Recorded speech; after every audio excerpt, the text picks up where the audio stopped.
Ah, that'll be my Amazon delivery. Magnificent goal! Beautiful football! Brilliant finish! This festive season, it's the gift that keeps on giving. Amazon delivers the Premier League with 10 live matches from Boxing Day. Holland! Only on Prime. McDelivery, you in?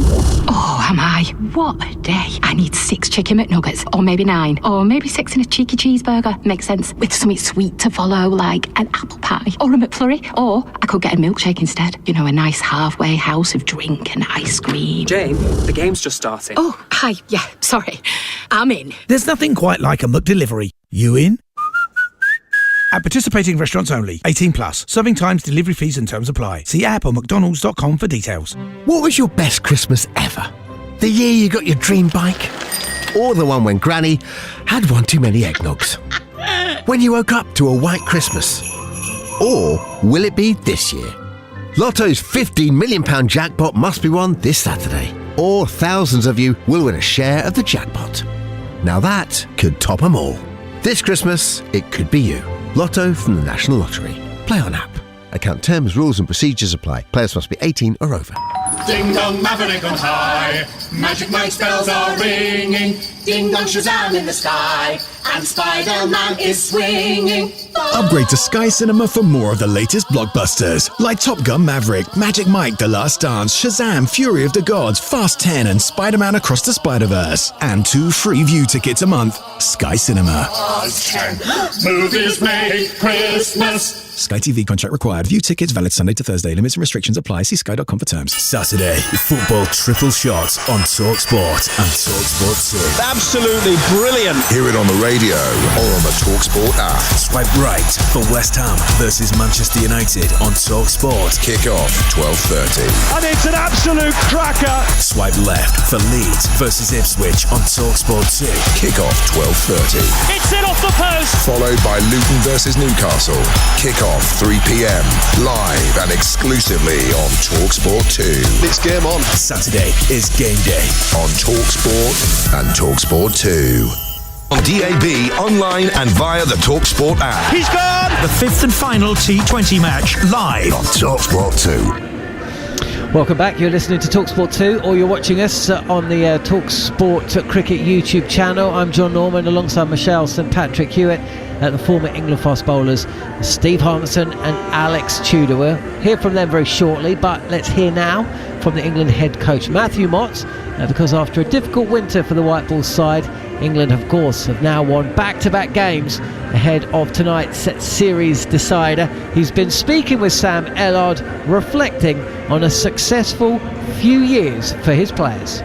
I just think more importantly, regardless of the results, it's been great to see the guys get their mojo back and go out and play with that freedom that we've sort of talked about for a little while, but you don't really get that until you go out and do it. Really impressed obviously with Phil Salt, the way he's gone about it, back-to-back hundreds. You know, a one-off 100 is a great effort, but to back it up shows just how hungry he is to do well and embodies what we're trying to do as a team, so it's very exciting. It's funny in sport how people's opinions and everyone's sort of where their heads at can change so quickly. You know, a couple of defeats you're like that, a couple of wins you're like, it feels like now everyone's like, hang on a minute, you bring Archer into this team, you bring Stokes into this team, we're going to win the World Cup. Has it felt like the mood changed in the camp over the last couple of days, or have you sort of maintained that spirits have been quite high despite results maybe not going away?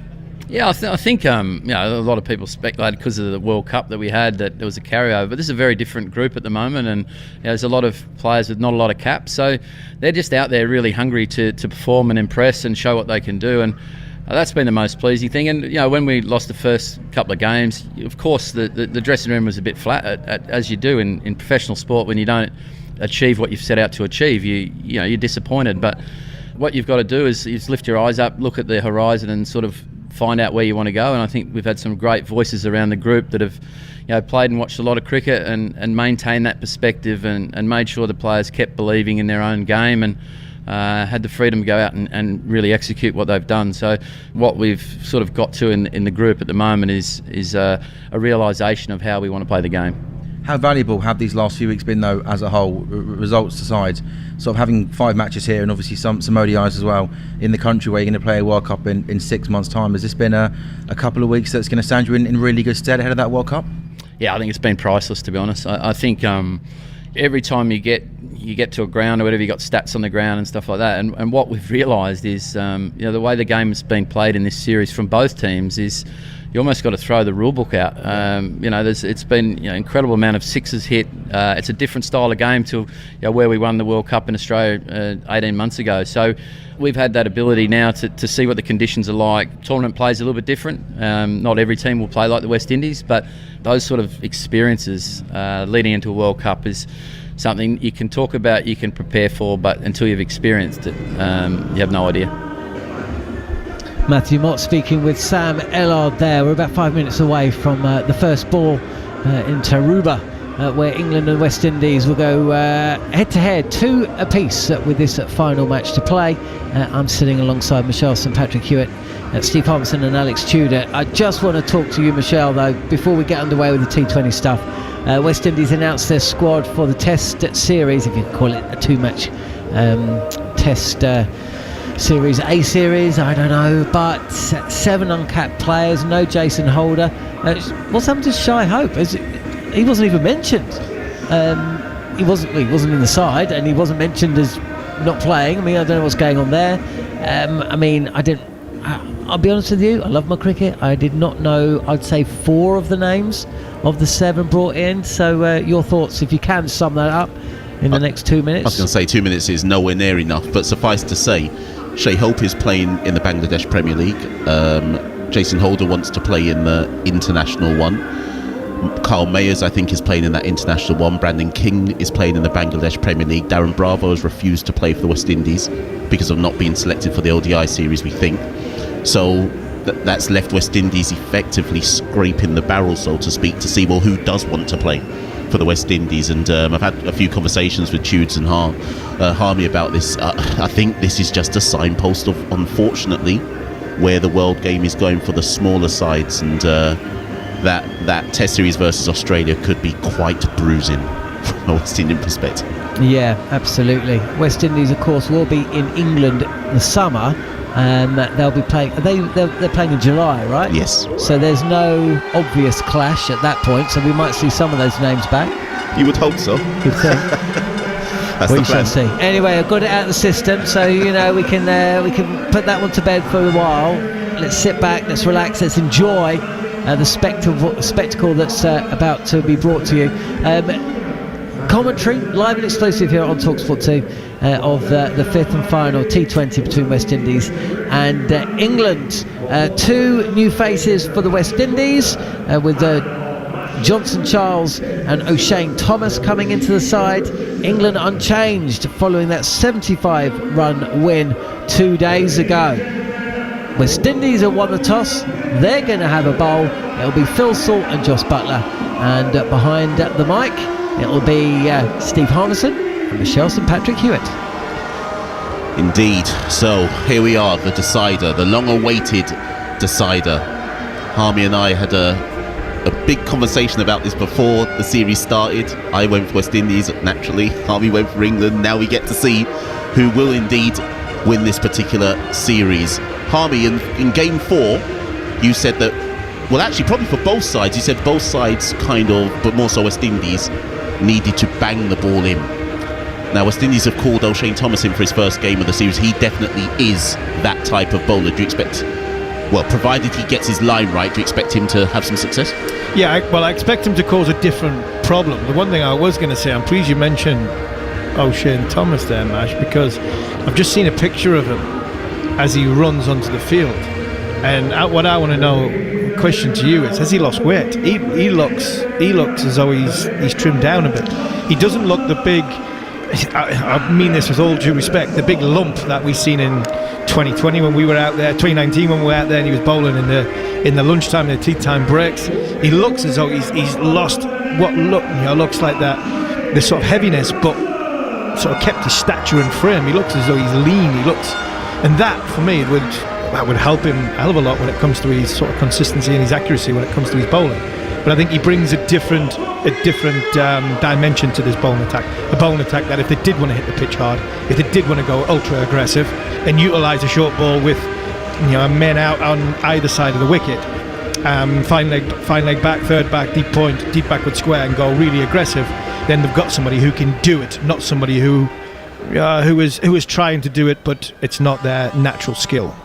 Yeah, O'Shane has been with the squad now since the summer for the India series. He didn't play any games in that India series, but he was with the squad, and I think that's important sometimes, that you show a player you're investing in them by just bringing them along. And as you say, you can see it in his face even that he's slimmed down, and I know he's been on a special kind of diet to help with that. They've been obviously working on his fitness, his strength and conditioning. The only thing I would say, and it will be interesting, again, we'll see how he goes today, is I still have concerns about his running. I don't think it's smooth. But it's Andre Russell who will take the new ball, and he's straight on the money. Phil Salt tucks that into the leg side for one, and we are on the way. So just finishing that point about O'Shane, how his run-up is jerky, but obviously you're a fast bowler. Does that matter? I think it matters if your last two strides and your delivery stride is jerky, what I mean by is if you're inconsistent in them three strides, as you go past the umpire, if that is jerky, if that's inconsistent, then you are naturally going to be inconsistent. It doesn't have to be as smooth. Andre Russell back in, Joss Buttler on strike, and Joss Buttler defends that one, treats that one with respect, defends it back down the track. And speaking of Buttler and Salt, they have been certainly in the last T20, even probably the one before that, they're quite watchful for the first few balls. But I think you said in the build-up that if you give, or it might have been Chews actually, you said in the build-up that if you give Buttler time to just see what the pitch is saying, before you know it, he'll be 30 off 10. So. Yeah, for me, that's why you've got to try and get these two out before they get going. Russell again loses his line a bit, and that's just helped. That's helped fine by Joss Buttler for 4 runs. It's been good by Buttler this. He's come down the wicket. He's gone at Andre Russell. And again, England, making the right decision. It was I wouldn't say it was a poor ball, because I think Russell seen Buttler coming, so you either go full or you go short. And when he went short, he just not only dragged his sort of the ball short, he dragged it wide, and it was a poor ball with fine leg inside the circle. But England are seeing the most expensive bowler in the series so far. It's a bit better from Russell there. Hurries Joss up a bit. Just wanted to tuck that into the leg side, but got to him a bit quicker than he expected. The most expensive bowler on show from the West Indies point of view has been Andre Russell, not used to bowling 4 overs time after time after time, and he's had to do that the majority of the time in this series.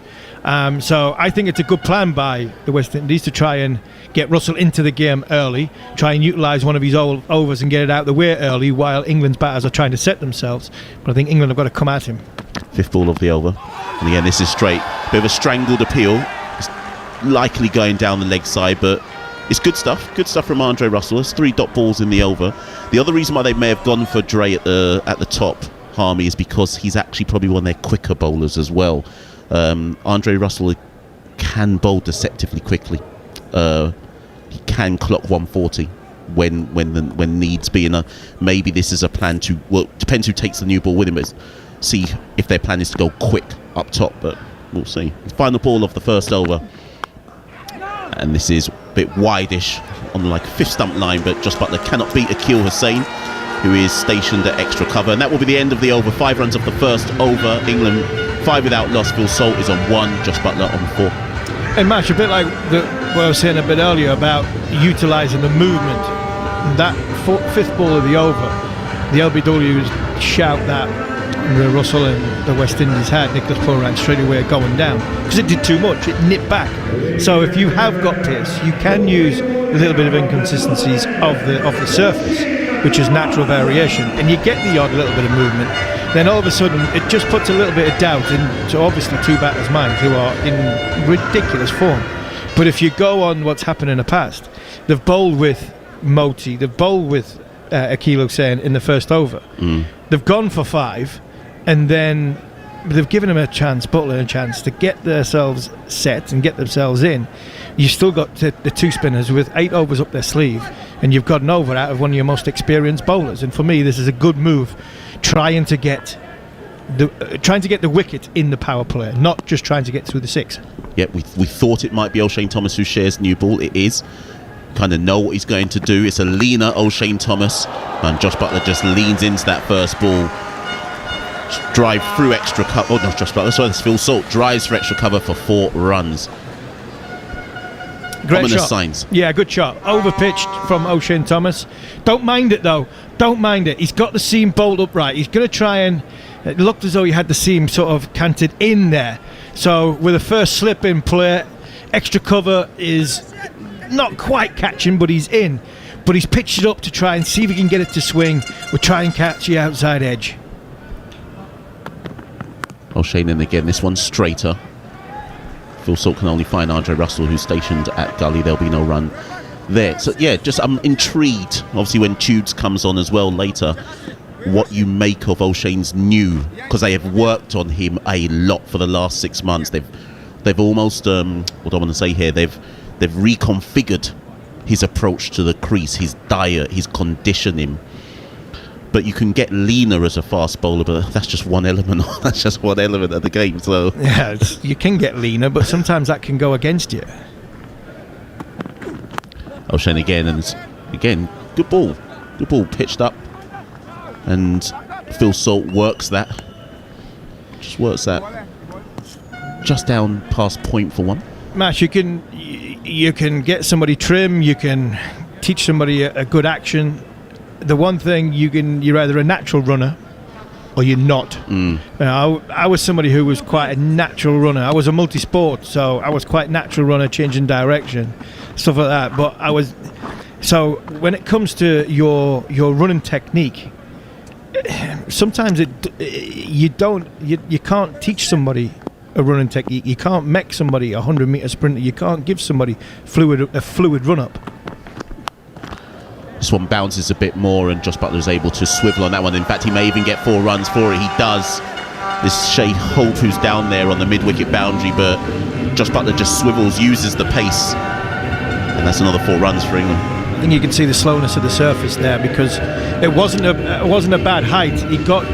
Shane Thomas got the ball to around about head high. It was probably a touch wide of off stump that Josh can get it in front of square. I think the man in the field is set behind square, because the ball that bounces, when we see Josh Buttler got out off Alzari Joseph. And this one, Buttler is able to work to deep point for 1. England moves 50. But he's bowled it for plan. He's bowled it to a good plan. He's bowled back of a length. Apart from the first ball, he's bowled back of a length. And he's bowled to his field. He bowled a short ball leg side, which Josh Buttler played a good shot. Man was out there. But to finish on the run-up, it doesn't matter if you have got a good running technique or you haven't got a good running technique. For me, bowling is about the last 4 strides going in. So if you've got good momentum, forward momentum going towards the crease, through the crease, and you can hold a strong action, you've got a great chance.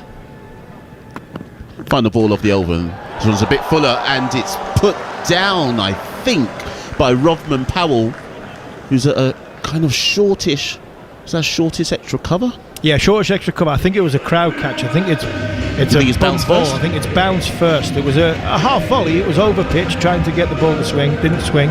Phil Salt has hit it into the ground, and Rovman Powell on the catch. On the drive has put a crowd catch down, and England managed to get through for a single. But the good signs from O'Shane Thomas, I think he had a plan on what he was trying to do from a bowling point of view. More importantly, he bowled to his field. He had a man out in the deep point behind square, and a man behind square on the leg side for the short ball, and one for the back foot punch that both players play very, very well. It's just unfortunate that the pull shot that Josh Buttler played, he played it very, very well. And when you're a bowler in the power play, you doff your cap when somebody plays a good shot, because at the end of the day, that's what they're allowed to do. But it was a good start for me, a positive start for O'Shane Thomas, because he was trying to get the ball to swing, pitch it up, but he was also hitting the deck, and hitting the deck hard, which that's something the West Indies, I think, has struggled with. Yeah, one of the balls of that over, I didn't mention it at the time, it was 142 AMs. And it's Akil Hussain who's in to the attack for the third over, and it's a quick run by Phil Salt. Good run, to be fair.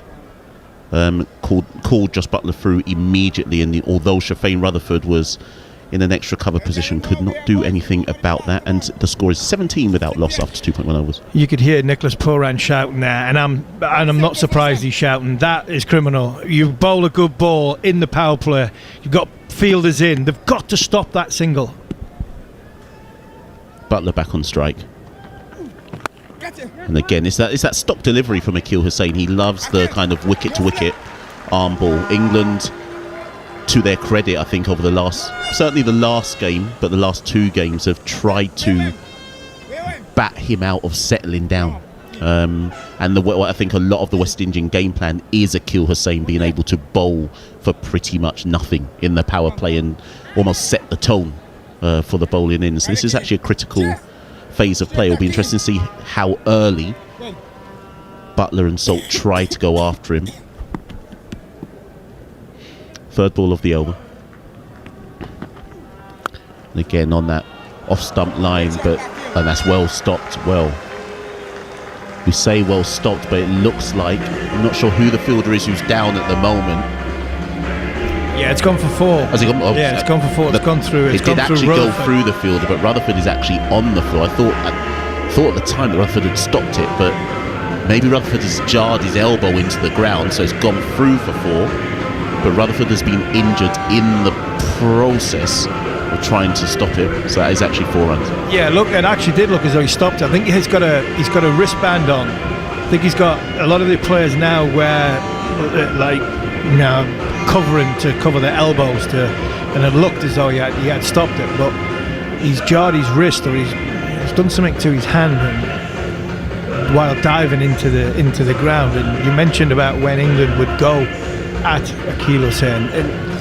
In the game so far, they've been very reluctant to hit Akeal Hussain down the ground. When they've gone for him square of the wicket. So they've used the sweep and the reverse sweep to their advantage, their very good advantage.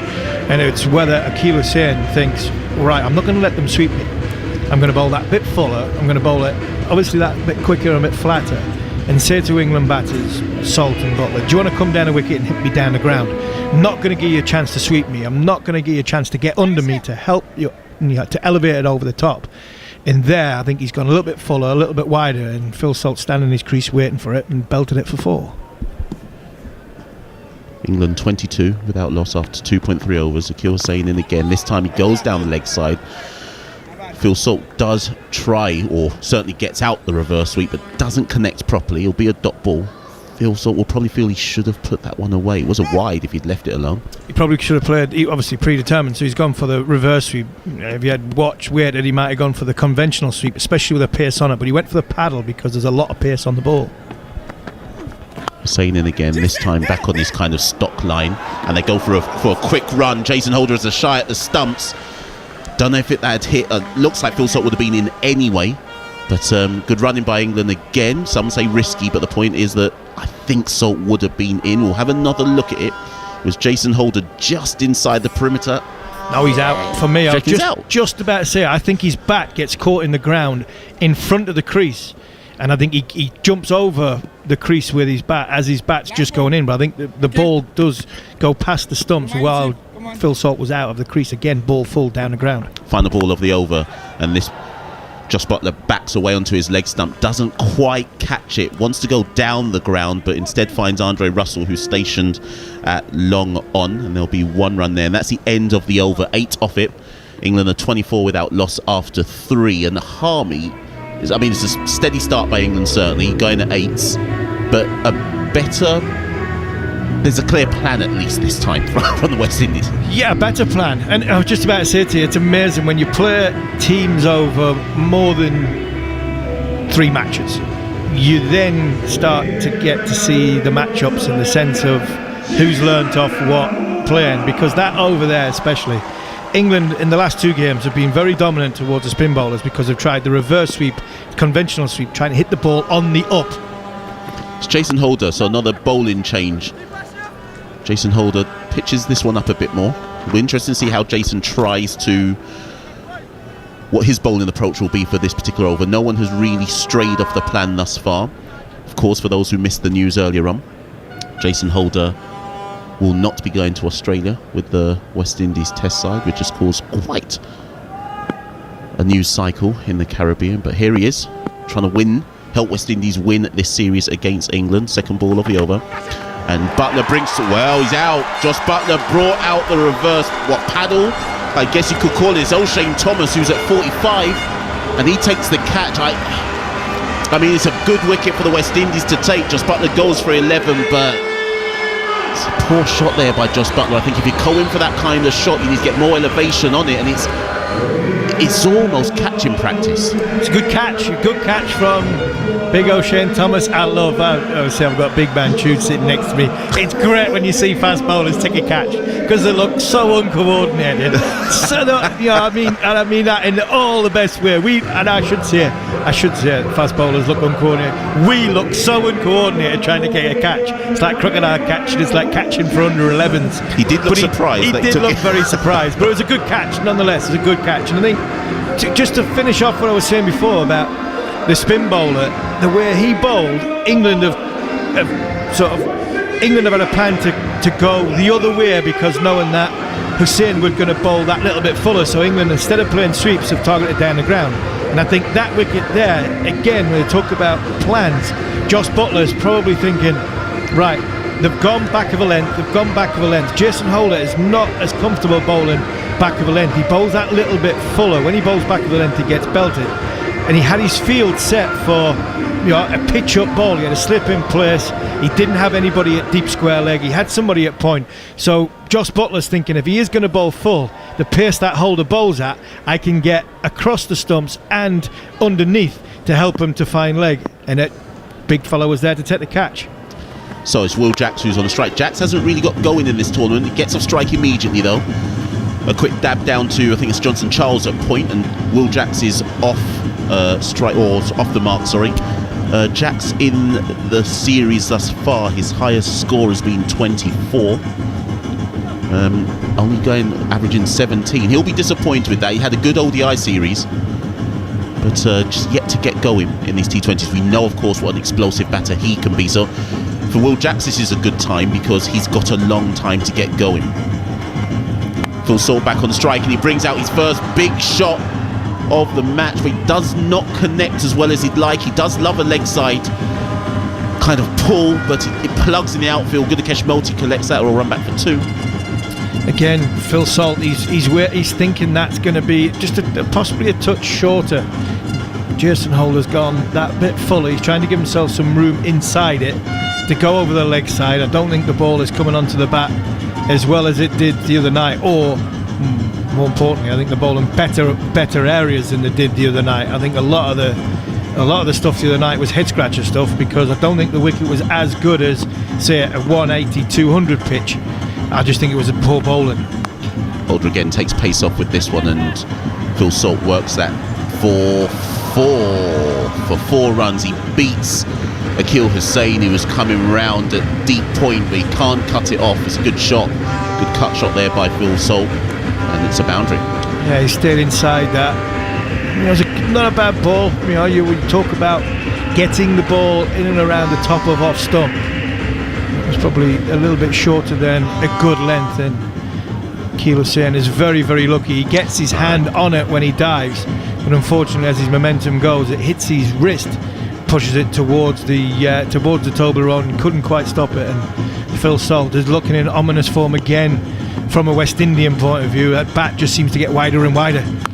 Indeed it does. This one's more straight from Jason Holder's finished the over. Phil Salt runs through for 1, having pushed into the offside, and we've come to an end of over. England still going at 8, but they have lost the wicket of Josh Butler. Phil Salt is on 20 of 12 balls. Will Jacks is just on 1. England on 32 for 1. It's a good start from England. It is. It's a good start. Butler is somebody who you'd want him to see out the power play and kick on from there, but you don't mind losing 1 in the power play. And the way it's going to sound absolutely ridiculous here, and I'm very, very good at making ridiculous statements, but at this moment in time, if you were going to say one batter who you'd rather sacrifice in the first 6 overs, the way they're going, is Josh Butler over Phil Salt, considering he scored 109 in the 3rd game and 119 in the 4th game. So yeah, I think it has been a good start from England. Akil Hussain, first bowler to bowl more than 1 over. will bowl the 5th of the power play, and he starts with a dot. Again, that kind of flat, quick, wicket-to-wicket delivery arm ball that Akil Hussain likes, and Phil Salt can only defend that back down the track. Phil Salt at this moment in time, yes, he's only on 20 at this point, but it looks like if he does get out anytime soon, it'll be because he's gone for one shot too many, as opposed to anyone being able to get him out. This one, he works into the leg side, they'll run through. They may well come back for 2. Andre Russell feels that. In fact, they stick to 1. And Will Jacks back on strike. Phil Jacks is another one that went to the reverse sweep against the spin bowlers very early in his innings, and I think either Salt or Jacks, Salt especially, if he gets back on strike after this ball, I just wonder if he'll take the risk of coming out of his crease. If he comes out of his crease and goes to hit the spin bowler downtown, whether it is Akil Hussain or Moti when Moti comes on, if he hits him just early in the over and goes down the ground, then I think both batters are feeling more comfortable sweeping and reverse sweeping from a ball which is a little bit more shorter in length, especially the pace that the bowl. So it'll be an interesting little sort of cat and mouse game here. Saying to Jacks back foot punch there, but will not be good. Kesh Moti, who's stationed at point. There's no run there. Rothman Powell's at slip. He's at slip for the ball because he's trying to bowl that bit fuller in length, and because he's trying to bowl that bit fuller in length, bowl a bit quicker. Is one of these batters going to be brave enough to come out of their crease and try and hit it down the ground? You can sense there's some. Well, this one, Jacks backs away onto the leg stump again. He won't beat Shea Holt at cover. Again, no run there. Something will give here. First over where England haven't been able to score a boundary, or get away, I should say. .1. You just sense something big's about to happen. One of the batters you feel will attack Akil Hussain in one of these last 2 balls. Again, Jacks backs away to the leg stump. He tries to go straight and down the ground, and he clears Andre Russell, who's kind of runs to the boundary from a long on position. He goes for the extravagant dive, or spectacular dive, but it just clears him. We felt that a big shot was coming, and it is a 6 for Will Jacks. Well, this time he's not gone for the I'm coming at you down the ground. It's I'm going as deep as I can in my crease, give myself some room on the leg side and try and hit you off the back foot. Jason Roy used to hit it over cover off the back foot. This time Will Jacks has gone straight down the ground. 6 runs. So the big shot has come, and this time he's gone. He's gone. I think he's chopped on there. He's tried to back away to leg stump once again, and I think he's chopped on. And Will Jacks, after that big 6, Akil Hussain will say, I've actually won that. I've won that over you. Akil Hussain might even say, you know what? You took me for 6 with the previous ball, but I'm going back to that same delivery. And Will Jacks, this time, chops onto his stumps. West Indies have another wicket. He may not even have chopped on. I think he's actually been bowled straight through. It's an absolute beauty. Brilliant bowling from Akil Hussain. It's a ball where you hold your nerve, because Will Jacks is possibly thinking, because he's gone downtown the way he's gone the ball before, he might have thinking, right, this one's going to be a little bit slower, and this one might be a little bit slower and a little bit fuller. And I think Jacks has gone for the same, basically for the same shot. But what Akil Hussain's done is he's gone a little bit flatter, a little bit fuller, and he's gone on with the arm. So he hasn't tried to turn it. He's gone and landed it on sort of off stump, and it's landed on off stump, and it's literally hit the bill, the top of the bill of middling leg. Fantastic bit of bowling from Akil Hussain. And England now gone from, at the end of the last over, in a good position, in my opinion, are just teaching whether they've won the power play or they're going to win the power play or not. So I will hand over to John Norman. England are 39 for 2 after 5 overs, and it's Liam Livingstone who walks in to partner Phil Salt, who is on 21 not out. Thank you, Mash. I like this. I like this a lot from West Indies. They've gone away, they've had a think, they've had a talk, and they've come back, and they're posing England questions now. Salt is still there though. It's on a length, a fraction of width, and cut away for 4. So that isn't what the West Indies would have wanted. Shane Thomas back for his second over. Tudes is alongside me. But look, they sprung a surprise. Andre Russell bowled in the first over. Akil Hussain, who's just picked up the wicket of Will Jacks, held back until the third over. O'Shane Thomas, one of two changes, he bowls the second. Jason Holder didn't take the first or the second, he bowled the fourth. He picked up the big one, Joss Buttler, who was out for the third time in T20 cricket. Our scorer Gary Morgan tells me for the third time playing the reverse. Full toss actually by Thomas, and Phil Salt just drills that straight back past the bowler for four. Yeah, he's in the form, he's not going to miss out. A low full toss from O'Shea Thompson. He's bowled with good speed. As I said, he's in the form of his life, Phil Salt, and he hits that gun barrel straight down the ground. Try to get his size 20 foot down there. I was unable to stop it. Hit with tremendous power. This over so far. Johnny's gone 4-4. Bowler's under pressure. Yeah, he is under pressure, but 47 for 2. And the important thing is that the West Indies have done what they just have not managed to do much. They've taken wickets in the power play, 2 of them. Joss Buttler and Will Jacks both gone. 4 balls left of the power play, and O'Shane Thomas is in again. Big lumbering frame. You can almost feel the ground move when he lands, and this time there's no run. Touch fuller and driven back to the bowler. I'll tell you what I like, Johnny. I was desperately watching, and I said it at the beginning at the top about the amount of slower balls that I've seen in this series from both teams. There hasn't been that many so far. They've just tried to hit your sort of that mid-range, your waist, not trying to give batters a lot of room. And it's, as I said, you just got to sometimes play the conditions. Yeah, they haven't tried to hide the ball either, throw it out there wide. Again, back of a length, no room to free his arms, Phil Salt, who cuts this to deep backward point for a single. 48 for 2, England, 2 balls left of the power play. Listen, I know the game has changed, Johnny. I know that the game has changed, and you know, as in regards of the power and the way that the batters play, they hit 360 now, but I just think sometimes as bowlers you overthink it, and you're thinking, oh, I've got to get the slower balls in, the slower bouncers. Assess the wicket and just bowl accordingly, and that's what West Indies has done today, and that's why they've got 2 wickets in the power play, and England only got at 48 at the minute. Thomas again, he's past the umpire, is in, and this spits up a little bit. Fraction more bounce. I suppose you get that from a pace bowler. Not that Thomas is bowling lightning, not with that delivery anyway. Another run to the score. Livingston, another guy who's had a decent series so far. He's off the mark. 1 ball left of the power play.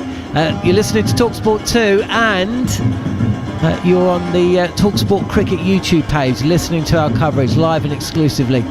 Myself, John Norman, Alex Tudor as well. Get in contact with us either via Twitter on @cricket_TS, or head over to the TalkSport Cricket YouTube channel, subscribe, and then leave a question in the chat box, and I'll ask the big man at some point. There's another big man, Thomas, back of a length again, cut again by Salt, but he cannot free his arms, cannot target the leg side boundary, and what we know is very, very proficient, and he can't loft it over extra cover either.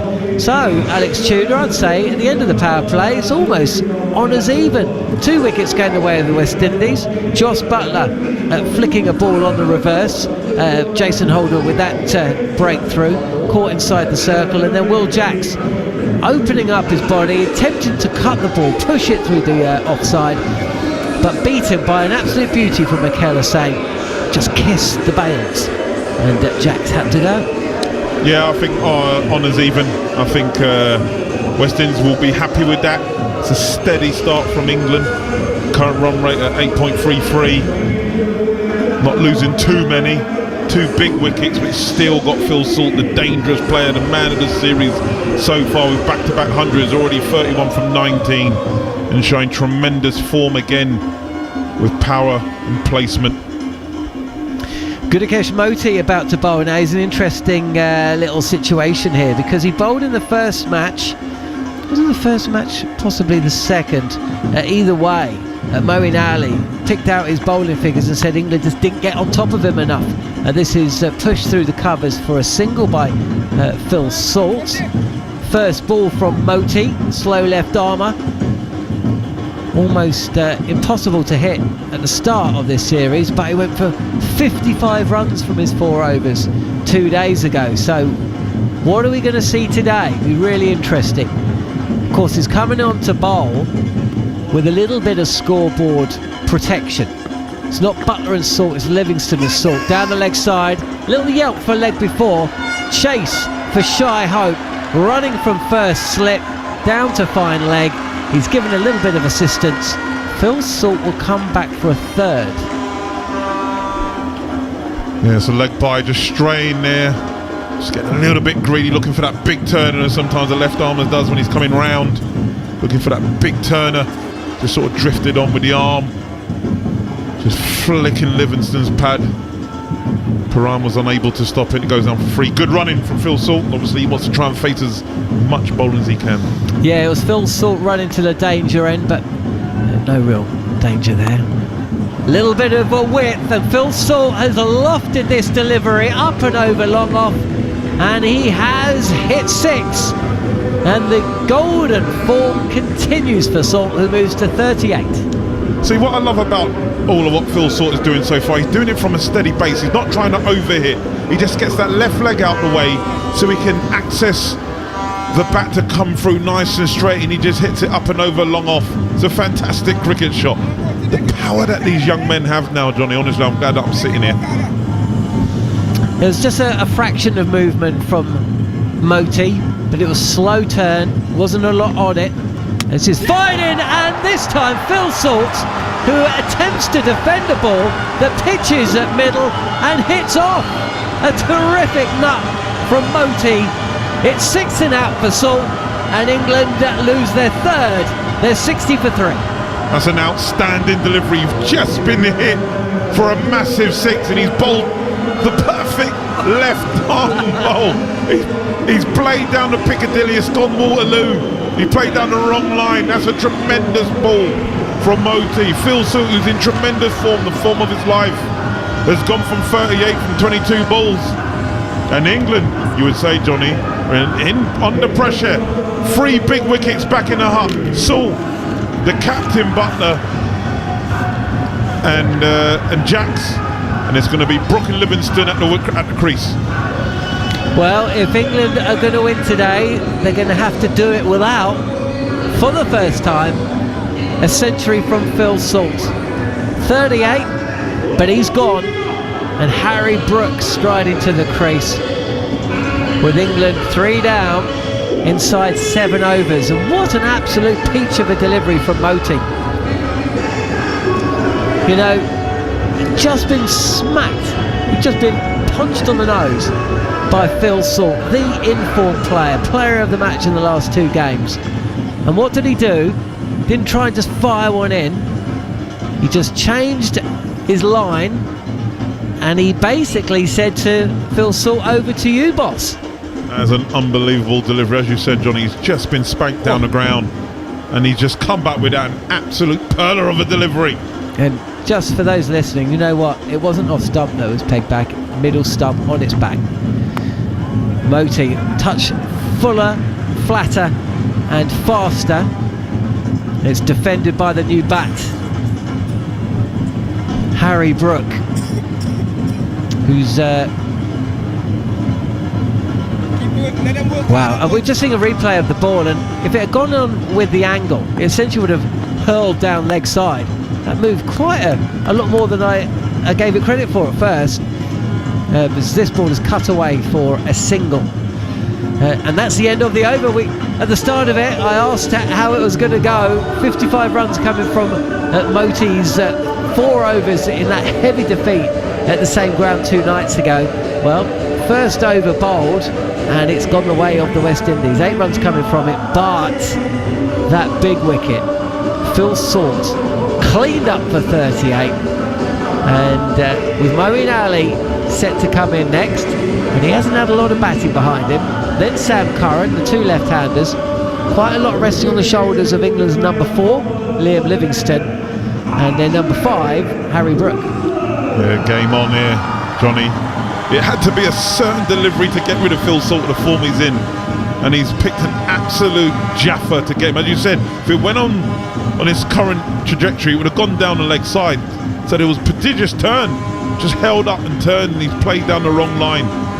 An amazing delivery, but brings new heroes, and we all know what Brook can do. Livingston's dangerous.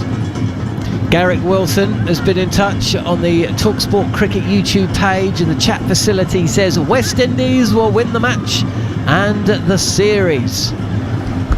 Mama Tudor would be happy with that. Yeah, well, as long as Mama Tudor's happy, eh? That's the important thing. Andre Russell for his second over. The first one went for just 5. This is flicked off the hips of Harry Brook for a single. Rode the bounce, and he gets off strike. This is good. I've been impressed by the Windies, the way they've gone about things today. England will, and have also got up. They've got some runs on the board, losing the toss, being asked to bat first at the Brian Lara, and it's Liam Livingstone. Sets himself as Russell is in, and there's a swing and a miss. And you talked about retaining your base in the shot that Phil Salt played in the last over before he got out. Well, Liam Livingstone lost his body shape there, really, didn't he? It was all arms, all power, but no connection. But again, Johnny, it was just hitting the wicket, and if you hit the wicket, you get that indifferent bounce. No slower ball, just the naturalness of the wicket is giving you its variation. I just think so many times in T20 cricket. As Livingstone again looks surprised by the pace or the lift that Russell is getting out of this track. Ball really spits away for a single. 62 for 3. Again, no nonsense, just run in, hit back of a length, and it just nip back. As you say, you have to make the batters earn hitting you all over the place. If they hit a good ball, then fair enough. Don't make it easy for them. And I think that's their tactic today. Rodman Powell says we've got a new tactic. Maybe it's just not bowl so many slower balls.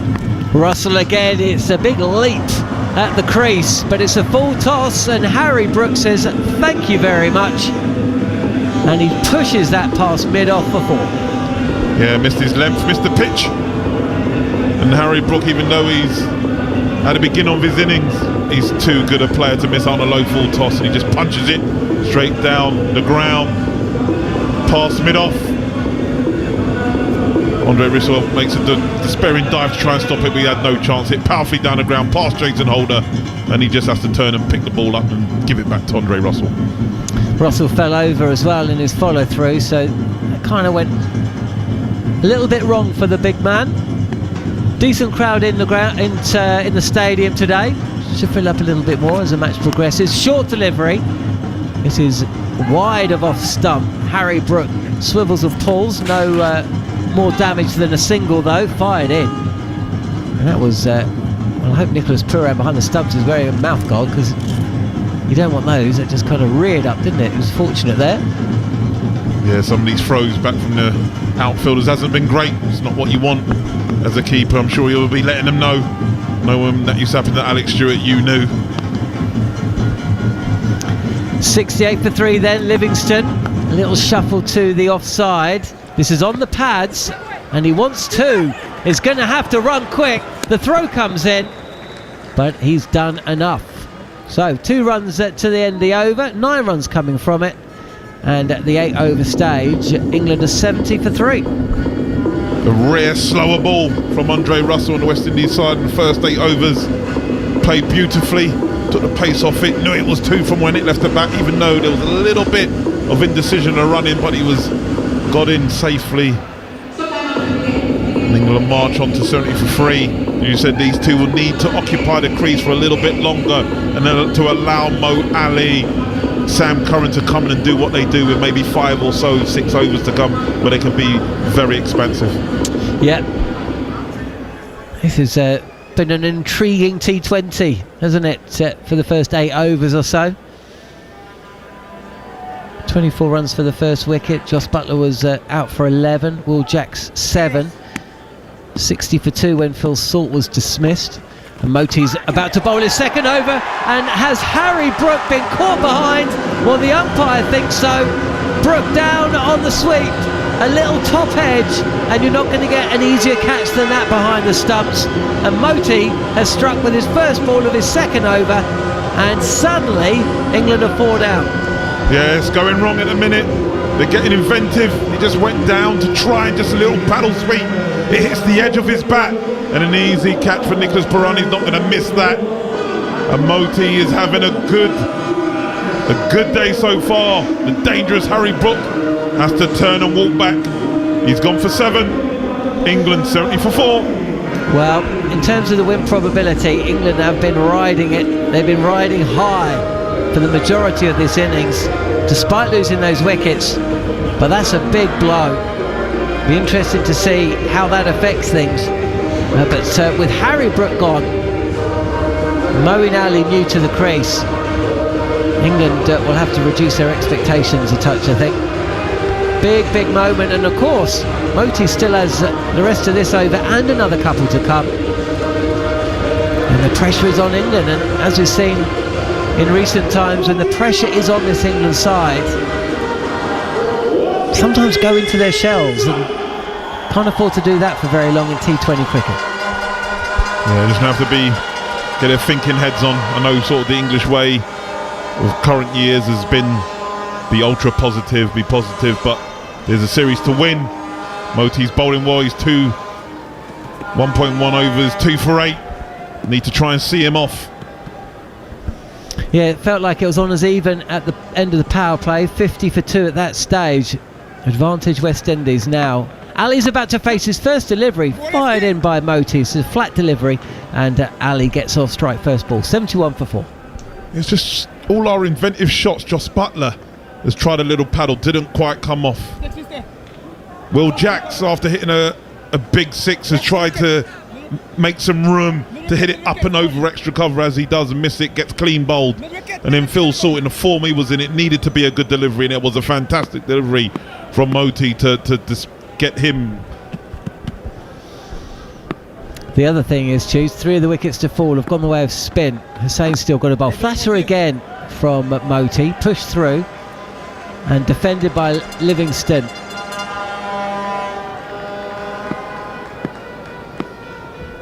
Brook might feel a little bit unfortunate with that.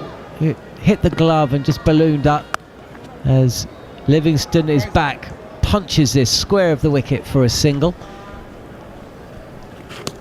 I mean, the margins in sport, Johnny, are so small, aren't they? You know, he plays that well and it sort of runs down, doesn't it? You know, the short fine leg's not able to get it and it goes for 4, but he gets a good edge and it just goes straight up. Yes, you would say unlucky execution, not the way he wanted. Moeen is back and pushes this ball up to long on for a single.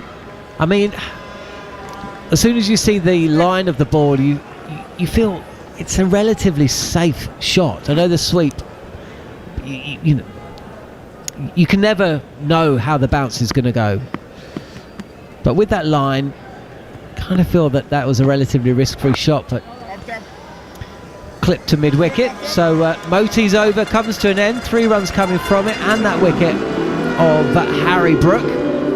Livingston 5 not out, Moeen Ali 2 not out. You're listening to TalkSport 2.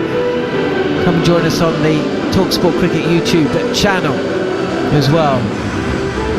Come and see how trim Alex Tudor is looking at the moment. Yeah, I had to sort that out a little bit later, Johnny. I can't be coming on there with the grey hair showing. I'm at that age now.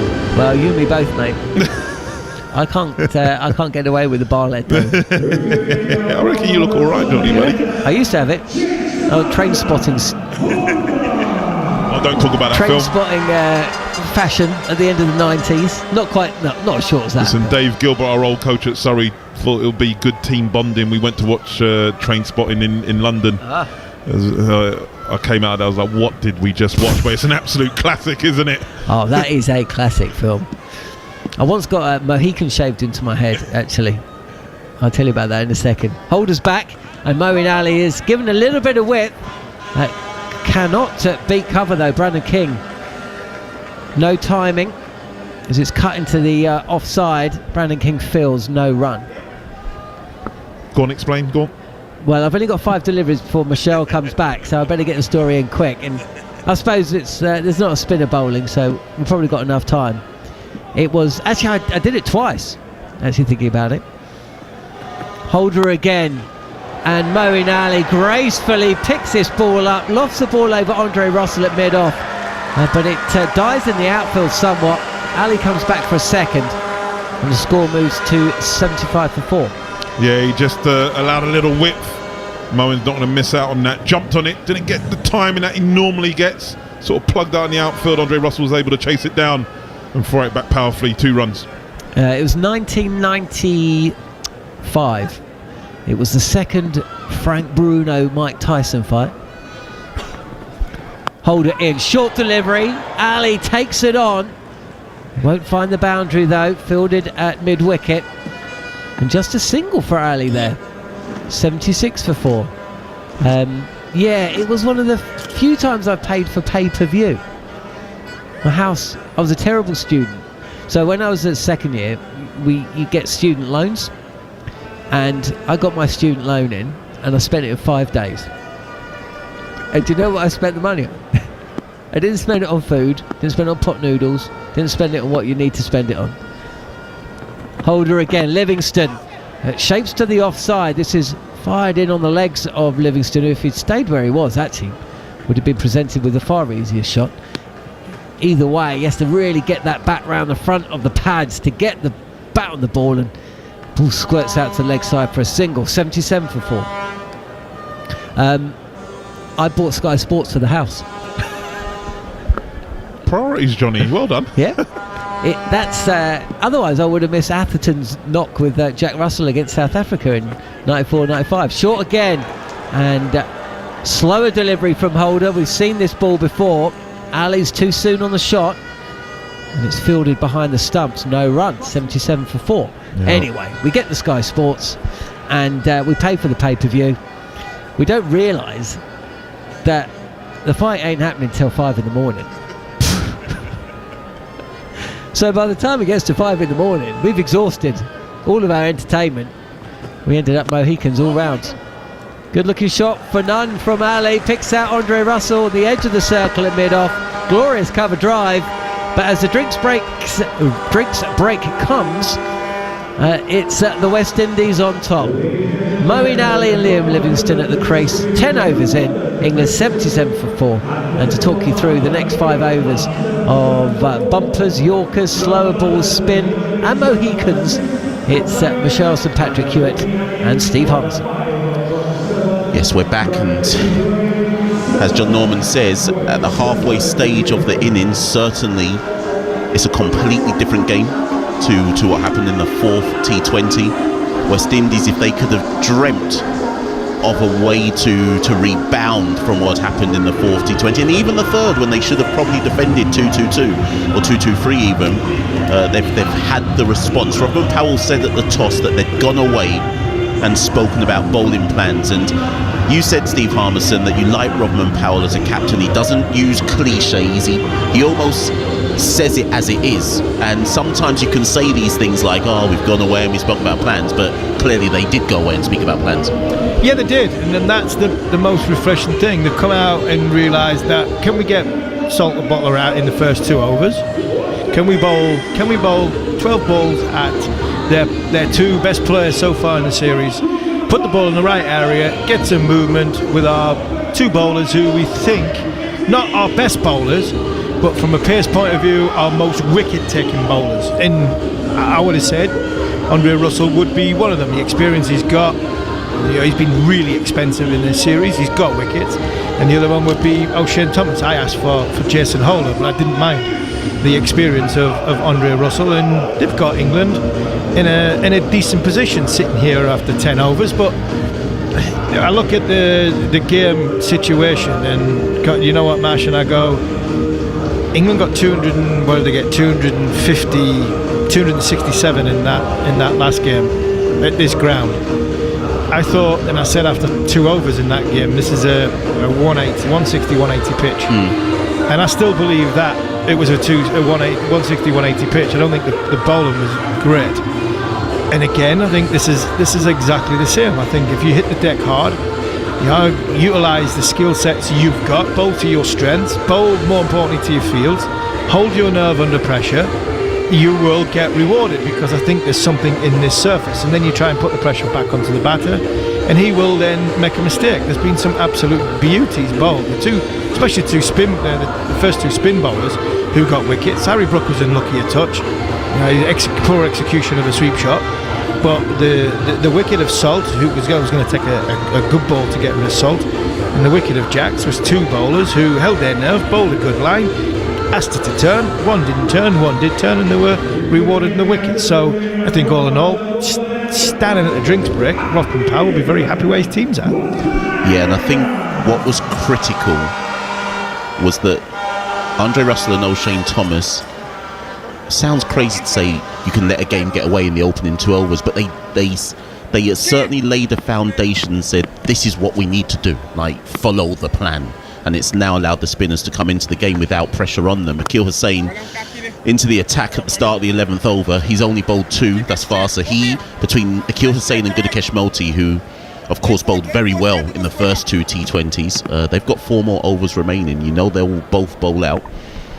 Livingston tapped that ball back to Akeal Hussain, the first one of that over, and the second one he again just taps into the offside, no run there as well. Must remember that Liam Livingstone, of course, is an explosive batter, so he may only be 6 off 11 at this moment in time, but if Livingstone is there in another 11 balls, you would think a couple of big shots have happened. Kill to Livingstone again, and Livingstone this time works it down to long on for 1, and that will bring Moeen Ali on strike. I'm sure Liam Livingstone and Moeen Ali, 2 experienced characters in compared in 2020 cricket, I'll have a number in mind. 175, 180, possibly around that number, and they'll know how to get there. And it'll just be can we buy some time? Can we hit the ball down the ground? Can we get ourselves a position to get in? Can we then put pressure, if we bat for a little bit of time, to make the captain make a bowling change to our liking? Akeal Hussain goes all round the wicket to Moeen, who works that into the onside for 1. And that will bring Liam Livingstone back on strike. England 79 for 4. And the game's just finely poised. It's a nice balance here. It's 2-2 in the series. It's who's going to blink, who is going to panic. Are England going to panic and lose 2 wickets, or is West Indies going to panic? This time Will Jacks does go for a bit of a pull, short arm pull, but he can only find the deep mid-wicket fielder for 1. And again, it's that similar kind of pattern to what happened before Will Jacks got out, where we felt that a big shot was coming. Will Jacks played the big shot, but as you said, Akeal Hussain held his nerve. But I think at this stage, having lost a cluster of wickets, as you say, I think Moeen and Liam will be happy to just consolidate for a few overs. Akeal back around the wicket to Moeen, and Moeen wanted 1 there. Wanted 1, finds Jason Holder at point, but Liam Livingstone sends him back, and that's the end of the over. Only 3 off it. Akeal Hussain has bowled 1 for 18 off his 3 overs. He's settled into his work. Be very interesting to see how Rothman Powell uses the spinners from here. Will he just go back-to-back spin until they've both bowled out, or will he try and save one for the final 4 or 5 overs? I think I'd continue with the spin. I think the spin's going nicely. I think the difference between when Will Jacks is batting is that the 2 experienced players have been in this situation many times before, of Livingstone and of Moeen Ali. When you look at the bowling figures and what they've got left, you've got Motie who's got 2 left, you've got Akeal Hussain's got 1 left, 9 overs to go. I think I'd be tempted to keep them going. O'Shane Thomas is going to come on to bowl. I don't mind this either, because breaking this partnership could be huge for it from an England point of view. If you get Livingstone or Ali out now, then it's Curran, Wokes, Rehan Ahmed. You're not into the bowlers, but then you're putting real pressure on Sam Curran. So O'Shane Thomas into Liam Livingstone. Liam Livingstone goes for a back foot drive. He doesn't quite catch that. Skewers out to the deep extra cover for 1. Liam there is for himself. Basically, he's got himself deep in the crease. He has this great shot which picks up the leg side. He hit the ball over. I think he hit one over on the stands at Headingley. He did it at Barbados beautifully a couple of times over the scoreboard. But I'm not sure he played that shot to O'Shane Thomas, because the bounce of the ball that potentially that Thomas gets.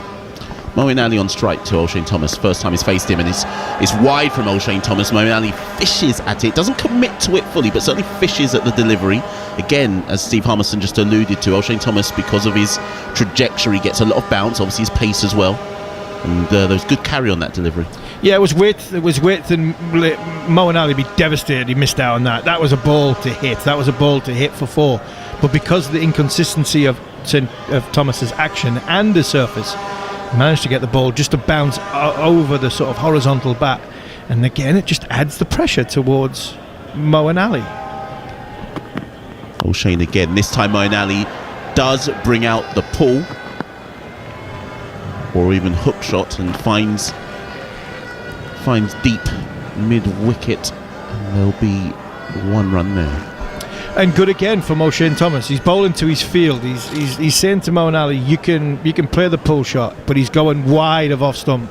So because he's going wide of off stump, Moeen Ali can't get it to square leg. He has to hit it in front of square.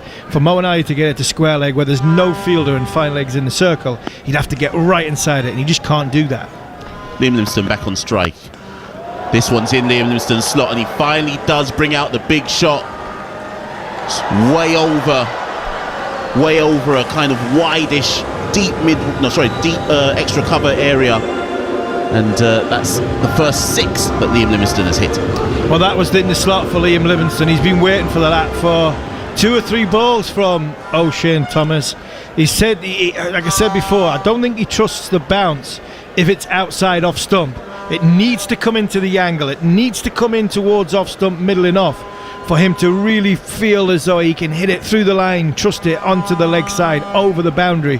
And I think because it was full, he could really, really get his arms free. And this one again sits up for Liam Livingstone, and he goes leg side again. This time he finds Shea Hope at deep backward square.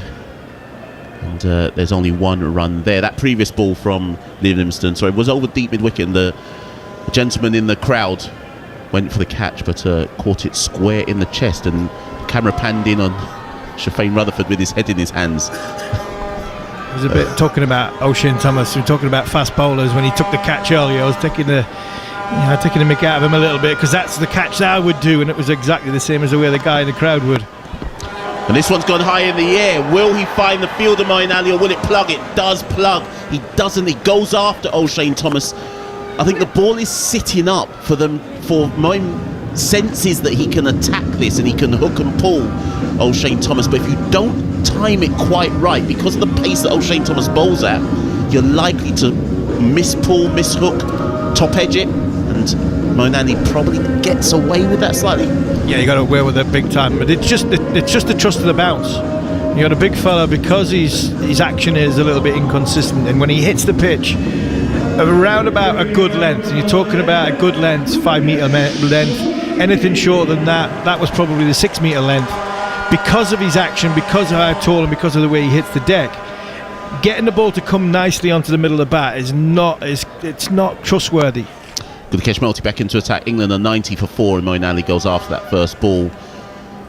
And Shafane Rutherford is able to field that just backward of square there.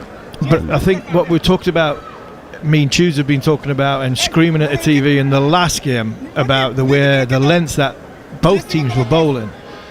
Yeah, that's the length you want to bowl. Hit the middle of the pitch, let the natural variation of the surface, and the older ball. Especially for somebody who's so tall, and from a pace point of view, that for me is your variation, the natural variation of the surface. It wasn't evident in the last game. Multi to Livingstone. It's the off drive from Liam Livingstone for 1 run. Andre Russell fields that.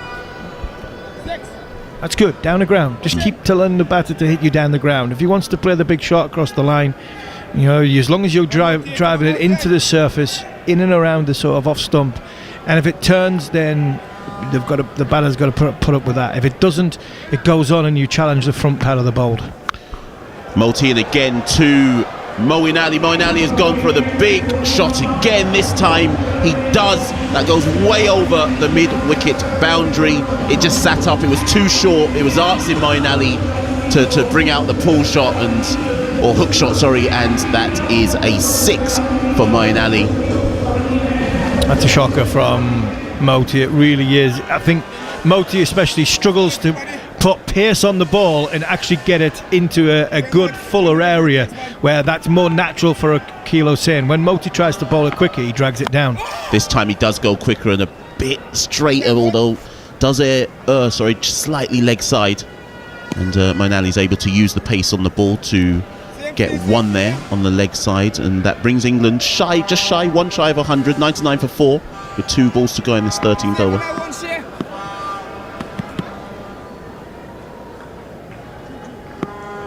Interesting ploy by Moulty to go around the wicket to Moeen, and this is the final ball of the over. Liam Livingstone again works that or tucks that into the leg side for 1, and that does bring up England's 100. There will be one more ball, of this over to go. It brings up England's 100. They've lost 4 wickets in order to do it. The surface is, as Steve Harmison says, there's some inconsistencies in the surface, but you do have to find the right line and length to take advantage of it. It's not easy batting out there. Again, Moeen goes after Gudakesh Moulty, but this time Shai Holt is able to come round at long on, and Moeen is able to come back for 2, and that will bring an end to the 13th over. Good old for England, 12 off it. England are 102 for 4. Moeen and Liam Livingstone clearly are trying to set this up for a final 5 charge, and that over was a good one to get going in that regards. Yeah, it's poised nicely. This game it's at the who's going to blink first and go big point. England can bat the next 3 overs without losing a wicket. You'd expect England to get a total in the region of 175. West Indies make the right decision, make the right call. Somebody from the field come out and play a blinder, and a good catch or a brilliant run out, and all of a sudden could drag the game back in West Indies' favour and restrict England to 150. But so the game is nicely poised here with 7 overs to go. Andre Russell's going to come back into the attack, and I think this is a good move as well. Experienced bowler. Andre Russell's gone for 40 runs for his first 2 overs, goes gun barrel straight at Liam Livingstone, and Livingstone is able to just drive that down to long on for 1. And that's it. Use the surface, use the middle of the surface, or use your Yorker. It just seems that anything that's been put in the slot is just put there, exactly what you mean, just put there, floated there, and it gives the batter freedom to hit the ball all around the ground. But when the bowler's trying to bowl it with velocity, with hitting the surface or hitting the Yorker, nailing your Yorker, there's a lot more on the ball, which means it's a little bit more difficult to face my batter. Moeen Ali went after Andre Russell there. He wanted to play that to the mid-wicket region, or certainly backwards of square, but he catches the outside edge. Nicholas Pooran went full length for the dive. It just evades him. Yeah, genuine edge there from Moeen Ali, but there's no slip. Gets away with it, 4 runs. Yeah, unlucky here from Andre Russell. He's hit the pitch hard. It just bounced a touch. Moeen Ali is expecting that to come probably waist high, and it's bounced just a little bit higher, and he's got the leading edge, trying to hit it through mid-wicket, and then flew past Pooran. He didn't have a chance. Moeen backs away. Russell goes wide and gets away with it. In the tramlines? Oh, good call for me. Moeen moved away from the ball, so he made it look a lot wider than it actually was. I think that is in and around the... We've got a red line as a wide guideline, so no, I'm happy with that. I'm not just talking as a bowler point of view. I think it was the right call by the umpire. I only say this because we've seen some wides not given and some given which weren't. This time Russell goes leg side. I think Moeen should have put that one away. It was a slower ball. Moeen was almost through the shot before it reaches him. Was almost like a dug it in. Russell, yeah, a bit of a cutter there. He actually gloves it. He does glove it, but it bounces. That's how much pace wasn't on the ball that it falls short of Nicholas Pooran. Yeah, good short ball from Andre Russell. Just dragged it into the surface, dragged his fingers across it as well. So just looped towards Moeen. Didn't pick it early enough and wasn't able to change what he was trying to do. This one Moeen does go after. He goes after the hook. It's a short ball. Has he got enough? Again, Moeen.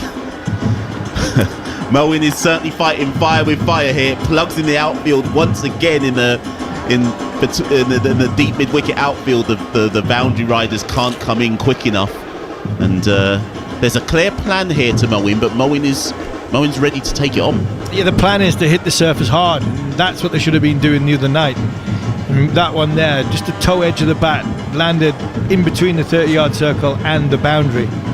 Good bowling from Andre Russell. Moen's just practicing the uppercut, thinking because of the bounce and the way the ball's bouncing, he could go over third as opposed to trying hitting the cross bat shot. But just shows you from the other night how poorly both teams bowled the other night, because they pitched it up, put it in the slot, and these guys didn't just hit it out of the ground.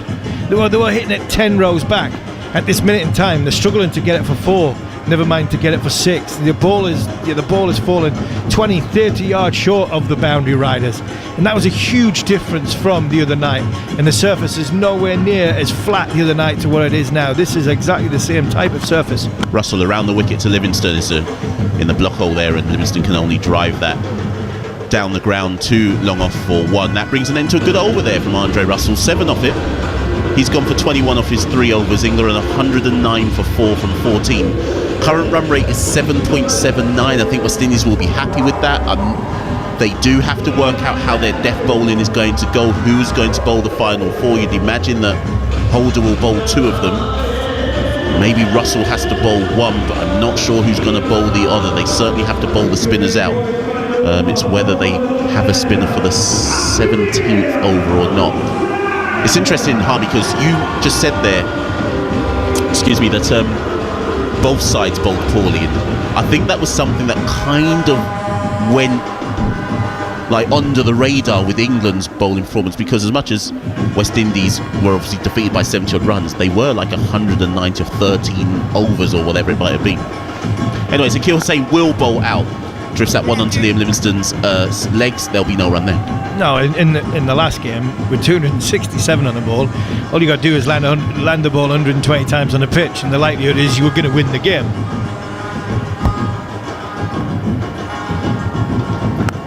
Again, wicket to wicket from Akil Hussain, and Liam Livingston works that 2 long on, or short long on, for 1.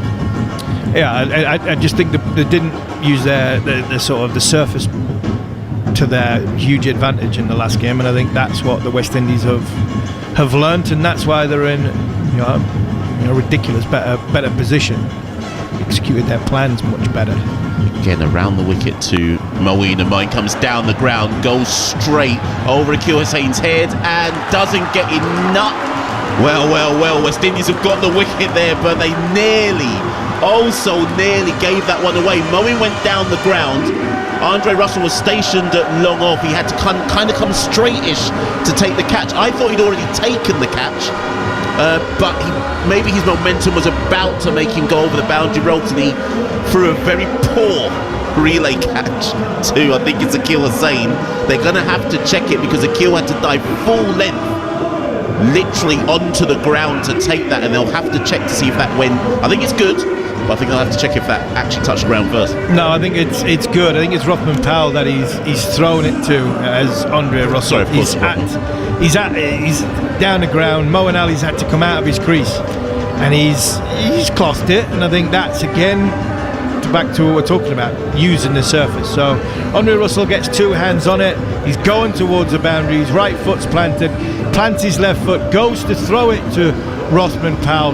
He gets rid of the ball comfortably before his feet are anywhere near the rope. And Rothman Powell, it's hilarious, because Rothman Powell thinks this is flying at him. He's realised that he's underclubbed it. He's gone with an 8 iron as in 7 iron, and he's had to dive it forward. And the captain takes a smart catch. I think Andre Russell might have been fine just to keep going. I think the way they practice this so comfortably now in practice, in field and practice and in drills, that as a team, not only do you bat together as partners, you bowl together as partners. Probably in the last 10 years, you feel together in a partnership. Yep. And Andre Russell and Rothman Powell have come together to get Akil Hussain the wicket, and the valuable wicket of Moeen Ali. So the 2 Jamaicans combined down at the intersection of the long on and long off boundary. There was a great still there of Rothman Powell just standing still, waiting for the ball to come to him. Before the realisation hit, they had to pull out a full length dive to collect that. But it's Akil Hussain round the wicket to Sam Curran, who is the new batter at the crease, and he works that through the covers for 1 to immediately get off strike. England are 111 for 5. Did mine catch that toe end? Didn't catch him. Didn't even want to go straight there, mate. It's the surface again. It's just held in the surface. It's held in the footmarks where he is, because it's a little bit wider. And I think the bat just turned in Moen's hand, which meant it didn't get the full velocity of the middle of the bat. Wicket to wicket from Akil Hussain. There's a dot ball.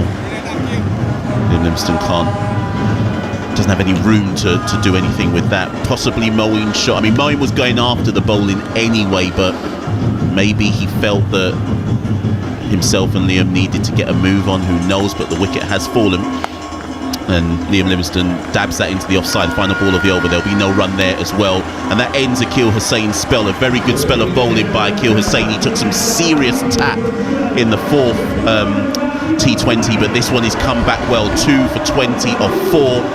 England are 111 for 5 with 5 overs to go. Steve Harmison, a few words from you before I hand to John Norman. This game is very well poised. Yeah, well poised. Big wicket of Moeen Ali for Akil Hussain. West Indies have fielded very, very well. But I'll put it once John Norman picks up to Alex Tudor, who else is coming in. If you go and do all the work like Andre Russell has there, and you throw the ball to Rothman Powell, it's like Rothman Powell is credited with a catch that you've done all the work with. So, as a fast bowler, that would be disappointing from my point of view. I've done all the work, I'm getting to the ball, I've caught the ball, but it goes down to Rothman Powell. But I think the West Indies captain would probably say, I'm not bothered who gets his name on the sheet, as long as a player like Moeen Ali's on his way back. Listen, Harmy, with the way the game's going, I think they're going to have to sort of look at that, because we're seeing that more and more now, aren't we? Sam Curran facing up, 1 not out on the pull. The ball goes to Rothman Powell in his customary position. Miles from the bat at long on. 112 for 5 then, England. Asked to bat first. They've lost wickets regularly. Phil Salt top scoring.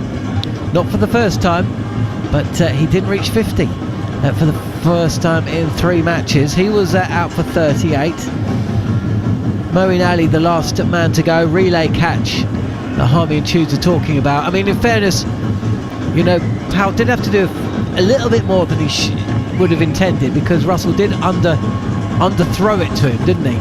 Holder round the wicket, and this is in Livingstone's arc, and he has smashed this over towards the little temporary scoreboard, and it goes for 6.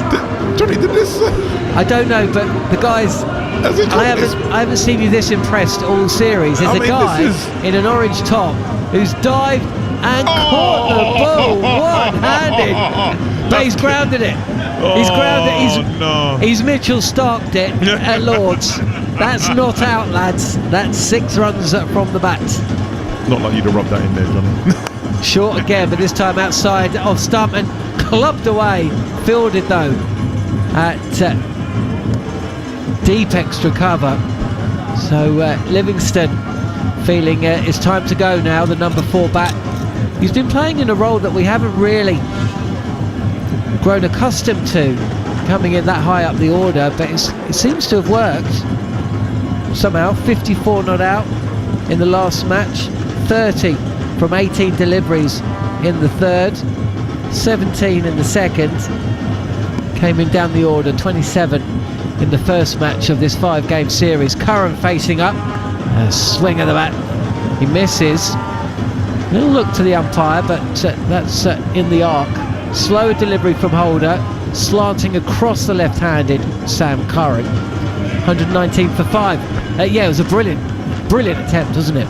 That was quality. That could be catching a series, Johnny. But as you said, as he went to ground, his hand just was turned the wrong way round. He grounded it. He's a local lad. He's wearing the Trimbagos Knight Riders hat. Short again. On the pull is Curran. Sets off quickly, and there's a run in from the boundary by is that Champagne Rutherford? Is he back on the track? He did pick up a little injury earlier today. Either way, just 1 run to the score, and I think England want to see more of Livingstone on strike at the moment. Yeah, he's seen it well at the minute, just giving himself time. He's 28 from 26 balls, so he's giving himself time, and sometimes in T20 cricket that's what has to happen, especially when you've lost wickets around you. He needs to be there in the end. Holder again, this is a touch fuller, again going across the right-handed Livingston, but he can't time this attempted drive and it's no run. So 120 for 5 then England, 4 overs remaining, so 24 balls remaining in the innings.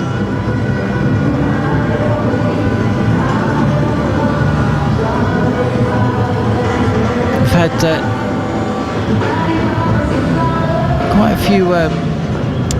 quite a few messages on the TalkSport Cricket YouTube chat box. Where's the guy on the laptop, says Savitri Charles. Maybe a relation to Johnson Charles, who makes the team today. I think you're talking about Jared Kimber. He unfortunately is missing this one out. He's got family duties this close to Christmas, I imagine. We've also had a message from Hugh Oxborough. He's got in contact via cricket_TS. I'll read that out in a second, but Moti is into bowl his final over. It's a full toss, and Sam Curran latches onto that but can't get it past Charles, funnily enough. Stationed on the cover boundary. 121 for 5. Pathetic, says Hugh. Maybe it's Andy Jacobs. The defending champions losing to a team who were bottom of their first round group in Australia. On this showing, they've no hope of defending their trophy next year. Angry face. That's from Hugh Oxborough. Over the wicket this time. Actually round the wicket this time, but from Moti. And Livingston's got a grin on his face. He feels like he's missed out because this has been fired down the leg side, well wide. Attempted sweep by Livingston. All he had to do was get a little bit on it, and that would have flown to the boundary. Oh, he's popped it back to the bowler. Livingston's gone. Moti has struck again. And one ball, feeling like he missed out. Liam Livingston is out. That's a massive wicket for West Indies. The dangerous Liam Livingston has just plucked it straight back to Moti. Caught on bold chance he weren't going to drop that. And Liam Livingston has to depart for 28. Well constructed 28. He took 29 balls, gave himself a little bit of time. But England 121 for 6. Live on TalkSport. Donovan Pert says, I'm in Montserrat listening. Good vibes. Well, it will be good vibes if you're a West Indies fan, because they keep making those inroads. Every time it looks like England are just putting together a little partnership, they lose a wicket. And now we've got Chris Wokes. Now he can biff a ball, but this is where you want your Brook and your Livingston, isn't it, Tudes? Not your Curran and your Wokes. No, you sort of want them for the last few. As you said, England have lost wickets at critical stages. Rothman Powell and West Indies won't care about that. They need to get up to a respectable total to give their bowlers a chance. West Indies got to be happy with their work so far. Well, you'd think, and Moti certainly would. He has shrugged off those painful figures of 0 for 55 from 4 overs in the 4th T20, 3 for 24, and he's in again, slip in place, pushed back to the bowler by Wokes' first ball. Yeah, and that can happen in T20 cricket. Villain the game before and hero the next. He's got 3 for 3 good wickets. Dangerous salt with an absolute perler of a delivery. This is flicked off the pads by Wokes, who's forward, and again playing defensively, can't beat the fielder stationed close to the bat. What an over this is. 1 run from it and the wicket. Wokes full toss, and he nearly spoons it straight to short mid-wicket. Can't beat the fielder.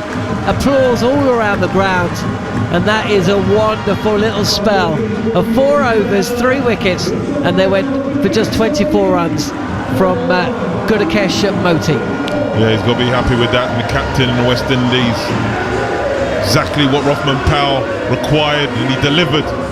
3 massive wickets. Liam Livingston, Brook, and a dangerous Phil Salt in amongst that.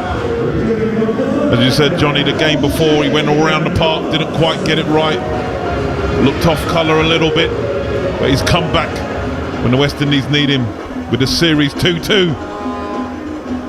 So what have we got, Hughes? We've got one from Russell, one from Thomas and one from Holder. So all right arm pace.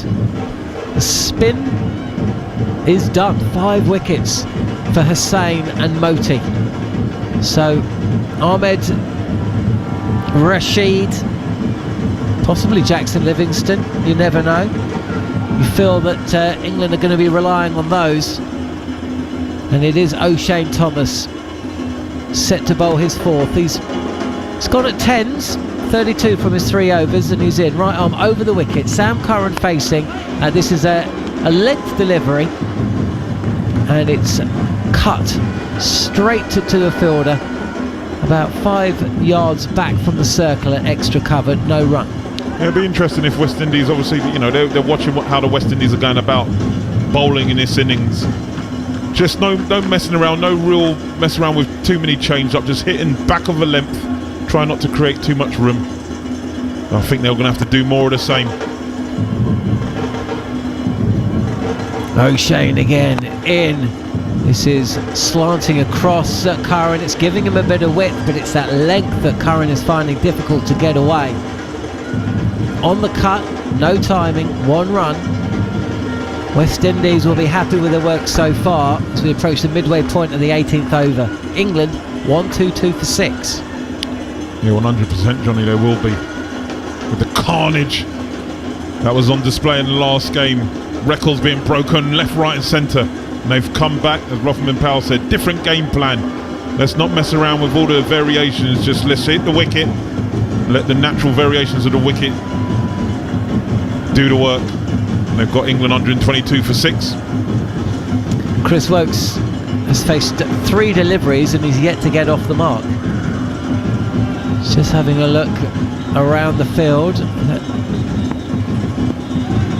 Jason Holder coming inside the circle at mid-off. Long on is there and Holder is in. Wokes steps away. Thomas follows him and he can only push the ball. Wokes trundles across the floor to the fielder at point. Wokes gets off the mark, but England needs some fireworks. Again, Johnny, though, back of a length, following him. Chris Wokes moving to the leg side to try and create an angle, a bit of room. And he just followed him. Sort of that waist height. Was only able to just to place on the offside for a singles. Good bowling. England have slowed down since the halfway stage. Does that say something about the pitch or the bowling? We shall see. Again, bowled into the pitch. Curran's on the cut. Can't beat the fielder. And it's no run. 123 for 6. He'll feel like he's missed out there. There's a little bit of room. It was back of the length, but he had the room. But he's just found the extra cover fielder who's on the 30-yard circle. Dot ball, only 2 runs so far off the first 4 balls.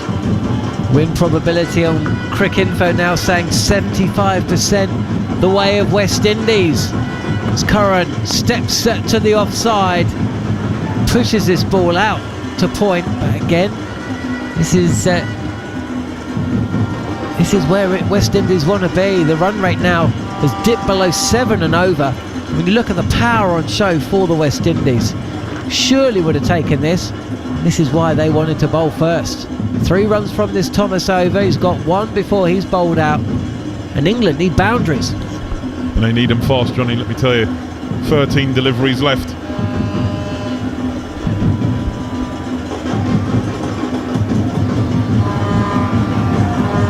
Couple of tweaks to the field. Fine leg comes up into the circle. As O'Shane Thomas is in, and Wokes pushes this up to mid-on. He wants a second, but Jason Holder's running in, and it will be Wokes facing the first ball of the 19th over. 4 runs coming from O'Shane Thomas, 4th, and the West Indies are in pole position. England 125 for 6 with 12 balls remaining in the innings. Yeah, you got to take your hat off. That's good bowling. But again, not getting too funky with the bowling, just going back of a length, straight, not allowing too much width, and just allowing the wicket to give you its natural variation with the pace and the bounce. And that's been their tactic tonight, and it's been a good one. And hopefully England have been watching and analysing And they're going to have to go about it around about the same way. They'll be messing around with these slower balls, but as you said, Johnny, with the power that the West Indies display with their batters, they're going to have to get it right, otherwise they're going to chase this down really quickly. Andre Russell then, again another player. He's just shown his experience, hasn't he? We've seen the best. We've seen some expensive bowling from Russell. We've seen him hit some big shots. And he's played all 5 games as well. I don't think many people would have expected him to have played all 5. As he's in and he has beaten Chris Wokes. The camera follows the ball. It should stay on the off stump. It's been pushed back. Russell has got one through the defences of Wokes. England are 7 down, 125 for 7 in the 19th. Well, that's a serious delivery, John. As my dad always used to say, bootlace, son. He's come round the wicket with the angle and it's hit the base off stump. Nothing that Chris Wokes can do about that. He's early in his innings, only faced 6 deliveries, but he has to depart for 2. And Andre Russell is on absolute fire. Amazing, isn't it? The change of a game, just, you know, as you said, he's been very expensive in the games that he's played. He's bowled at top, he's come at the death, and he's gone round the park. Tonight, it's been different. He's kept it simple, no messing around with the deliveries. Sometimes people try and reinvent the wheel, Johnny. Just keep it simple. Round the wicket with the angle, a little bit what Stuart Broad used to do when he played in ODI cricket. Cram the batters for him. You ain't getting a better delivery than that, let me tell you. Well called, Alex Tudor. Rayan Ahmed is the new batter. And England now, the live forecast, which was hovering around 190 for some of their innings, has dropped alarmingly. 145 now. England would still need 20 runs from the last 11 balls. Rayan Ahmed is the new bat. Andre Russell, tail up, is in. Round the wicket, wide of the crease again, and is hit straight back to Russell, who somehow has taken the catch. Ahmed's got to go first ball. Russell may have injured himself in pulling off that snorter. That's an unbelievable catch. Big strong man Andre Russell, he runs in. And it's a low full toss. He's gone for that Yorker again. Rayan Ahmed is hit it powerfully back. And he's got it in his right hand, but as his left hand has come in, his hands are obviously sort of cramped to sort of try and catch it. It looked like it's just put pressure on it. But listen, when you take a wicket, that pain soon goes. And Rayan Ahmed's gone first ball. England under pressure, 125 for 8. 10 deliveries left. I don't know what your favourite caught and bowled ever is. I don't know if you took one that springs to mind. I don't know if you've got one that you think of, you know, in the history of the game. But my favourite caught and bowled is one that took place, must be the best part of 25 years ago now, 30 years. Curtly Ambrose bowling to Alan Border in a white ball. It wasn't white ball then, it was red ball. Pajama game. Try and find it on YouTube. He is absolutely flayed back to the bowler, and he's so nonchalant catching it, you actually think it's gone past him. Either way, Russell on a hat-trick, he's in, and this is also spooned up, not too far from the right hand of Russell. Rashid gets off the mark first ball. Wow, well that would have been something. As it is, Rashid's still there. West Indies though are enjoying their cricket after 2 painful displays, and truth be told, Tudes, you look through all of the bowlers, they have all done the job. The fielders have backed them up, and this is like night and day from what we saw in the last match. Yeah, it's like they just wanted the series to have something on it, for them to come alive again, and that's what they've done. They've been absolutely brilliant this first portion of the game. Everything working, big players stepping up when you need them. Your experienced cricketers, Andre Russell, Holder, they've come to the party. 9 balls left then, and that live forecast has just dropped down to 142. And England are going to do, well, England will have to bowl West Indies out. I mean, England will have to bowl West Indies out anyway if they're to win this match, you feel. Wide, and that is cut up and dropped. Fielder Akhil Hussain running in from third, and Sam Curran, who sends Rashid back. There was another run on offer there, has had life. And I talk about the fielders back and the bowlers up. It was a tough chance Hussain had to make a lot of ground running in from the boundary. He wouldn't have been expecting the ball to come to him in that part of the field. He got 2 hands to it. He's put down a tough chance there, Tudes. He has, but once he got to there, Johnny, he made tremendous ground to try and get to it. Got 2 hands to it, and once you do, you should be taking it. Russell again, he goes full again. Curran winds up, tries to smash that over long off. Can only get a thick edge onto his boot. No run, eventful over. Yeah, nothing quite happening for England at the minute. Andre Russell's feeling it, bowling well. He's got that sort of bounce going back to his mark. Normally he's always sort of, there's a pain in his body that he's normally feeling hobbling. Not tonight. They can feel it, the West Indies. Series on the line, 2-2. As you said, Johnny, last 2 games they've not performed well, but in 18.5 they have done so far tonight. 1 ball left of the 19th then. Andre Russell, he's gone for just 24 runs. Sam Curran 8 not out. Yorker on off stump, thick outside edge. Jason Holder runs past it, but no damage done. 1 run coming from it. 4 runs from Russell's 4th over. 2 wickets as well, and England find themselves well short. 129 for 8. 6 deliveries remaining, and an over that will be bowled by Jason Holder. Yeah, and we're just looking at the bowling figures. Russell 2 for 25 from his 4. Thomas none for 36. Hussain 2 for 20. And Moti 3 for 24. And 3 big wickets he got. Absolute pearl. If you haven't seen it, you need to. The ball that he gets Phil Salt with, after getting dispatched down the ground with a massive 6, comes back next ball bowl for perfect left armer's delivery. As you say, Jason Holder's 1 for 21 with 6 balls left. England 129 for 8. They need some fireworks. So what we're going to get here from Holder then? Slower ball bouncers, couple of those. Couple going across Curran. He's going to try his Yorkers, maybe hitting the wicket. Curran's not quite his rhythm. He's 9 from 12, so he's not found it easy tonight.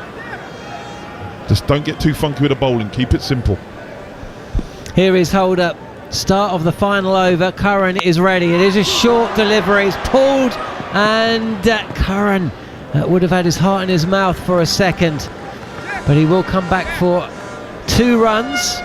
So Johnson Charles stationed at mid-wicket. Yeah, he's just banged that one in. Curran's had to fetch it a little bit, try and heave it onto that leg side. Johnson Charles out there patrolling sort of deep mid-wicket, deep square, running around, picking it up, throwing it back. 2 runs first ball. 11 from 13, Curran, as he sets himself. This is Yorker length, wide of Sam Curran, and there's a run out. Adil Rashid called through for the 2nd, selfless batting, no real option there from England. Curran had to get back on strike, but the fielder, Johnson Charles, I think, running in from mid-wicket, has fired the ball in, and Jason Holder's done the rest. Yeah, Jason Holder's going full in length, and it's really good fielding, quick release, and unselfish. Obviously Rashid knows that Sam Curran's been in for a while, so trying to get him on strike for going his wicket. It's a good take from Jason Holder. It's the skipper, Rothman Pound, who was there at long off, running with a little flick, and Adil Rashid has to go for 1. England 132 for 9, 4 balls left. And England are in danger of getting bowled out inside the 20. Reece Topley. England will hope he's still there at the end, having watched Sam Curran hit 4 boundaries. They can get up to a score, I don't know, 145, dare I say 150 tudes. Maybe, just maybe, but not looking likely at the moment, Johnny. He's just not found his timing at all, Sam Curran, tonight. You know, he's a very powerful hitter, especially at the back end, and even in T20 and for franchise, he sort of bats at number 3. Holder is in. Again, it's short, and Curran may be caught at long off, and is. The England innings is wrapped up. Rutherford with the safe hands, taking it to his right. Curran trying to muscle the ball really. Went aerial, didn't have the distance. Jason Holder has taken a wicket in his final over, a run out as well, and England's innings does end within the allotted 20 overs.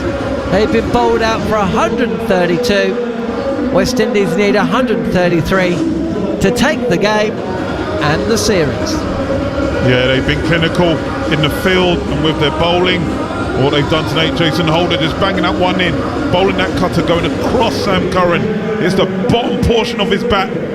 Wasn't able to get the distance, and Rutherford wasn't going to drop that. Safe pair of hands running round, catching it sort of mid-drift, and the West Indies walking off with a little spring in their step. Really good first half, bowling England out 132 with 3 balls left.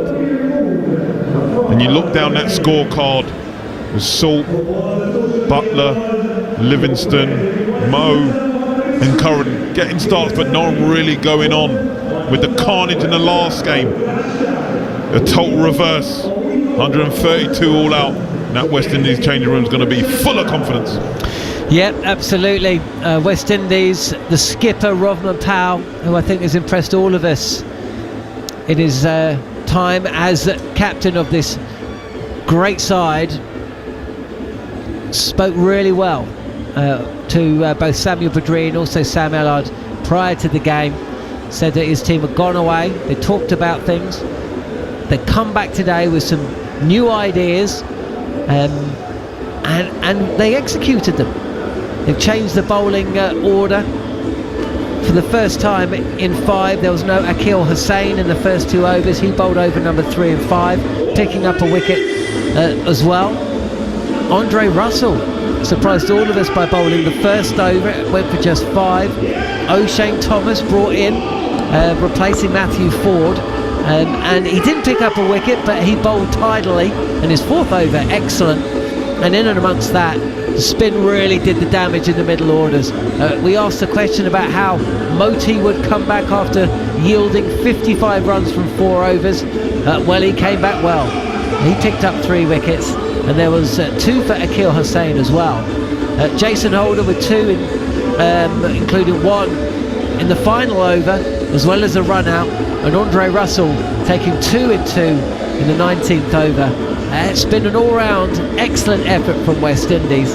England, Phil Salt top scoring again, but unfortunately from the English perspective, coming nowhere near to the centuries he picked up in the last 2 games. He was actually the 3rd man out, 60 for 3, and that was at the first stage where West Indies got on top. England had got off to a decent start.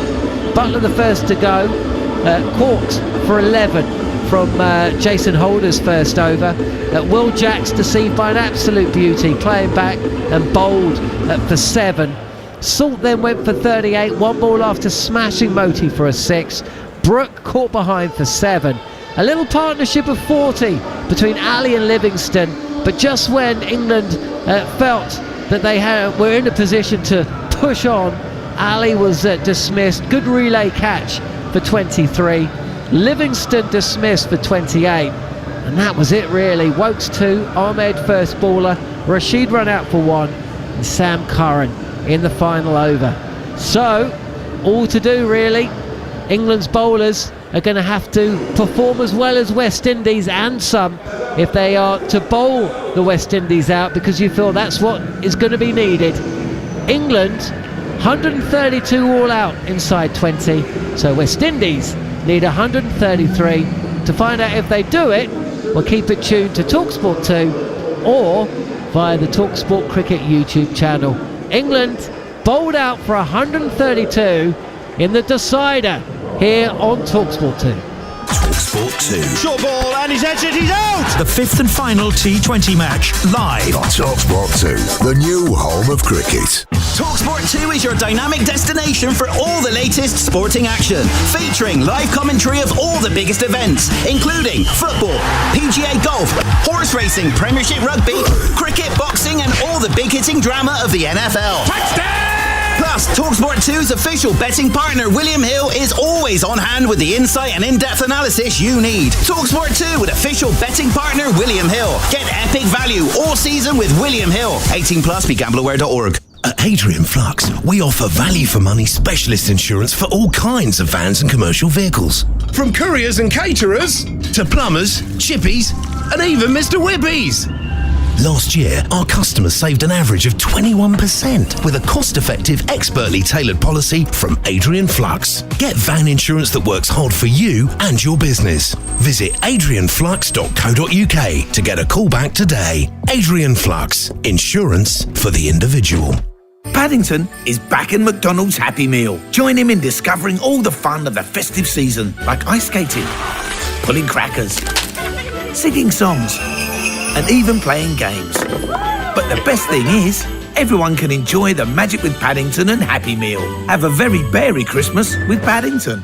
Some fun, some food, it's all inside this Happy Meal. Until 3rd of January from 11 a.m. Includes one pre-selected book or toy while stocks last. See mcdonalds.co.uk/Happy Meal for detail. At the Aldi Christmas factory that was once William Conker's, they kept last year's prices locked. It was wonderfully bonkers.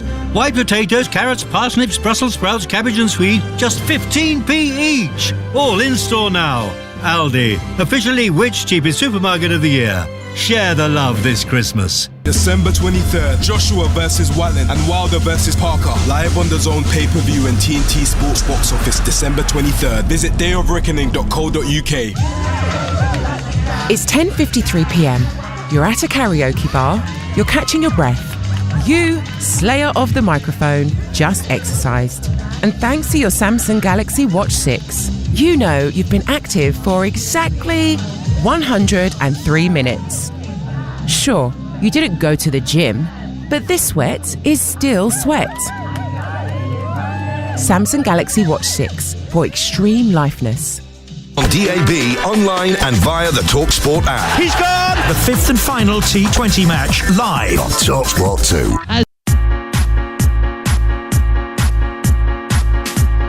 No team has ever come back from 2-0 down to win a 5-match T20 series.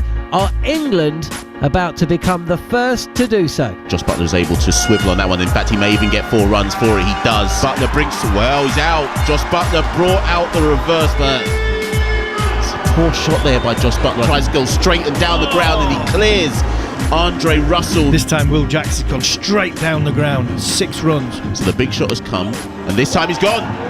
He's gone. You took me for 6 with the previous ball, but I'm going back to that same delivery, and Will Jacks this time chops onto his stumps. I like this. I like this a lot from West Indies. Salt is still there though. It's on a length, a fraction of width, and cut away for 4. A little bit of a width, and Phil Salt has lofted this delivery up and over long off. And he has hit 6. This is fine in, and this time Phil Salt, who attempts to defend the ball, that pitches at middle and hits off. Just been hit for a massive 6, and he's bowled the perfect left arm bowl. Moti's about to bowl his second over, and has Harry Brook been caught behind? Well, the umpire thinks so. And this genuine edge there from Moeen Ali, but there's no slip. Gets away with it, 4 runs. This one's in the Livingston slot, and he finally does bring out the big shot. He's been waiting for that for 2 or 3 balls. Moeen Ali has gone for the big shot again. This time it just sat up, it was too short. Moeen comes down the ground, goes straight over Akil Hussein's head, and doesn't get enough. Well, West Indies have got the wicket there. This is in Livingston's arc, and he has smashed this over towards the little temporary scoreboard, and he goes for 6. Oh, he's popped it back to the bowler. Livingston's gone. Well, it will be good vibes if you're a West Indies fan, because they keep making those inroads. As he's in, and he has beaten Chris Wokes. And Andre Russell is on absolute fire. Round the wicket, wide of the crease again, and is hit straight back to Russell, who somehow has taken the catch. Armour's got to go first ball. That's an unbelievable catch. Holder is in. Again, it's short, and Curran may be caught at long off, and is. The England innings is wrapped up. They've been bowled out for 132.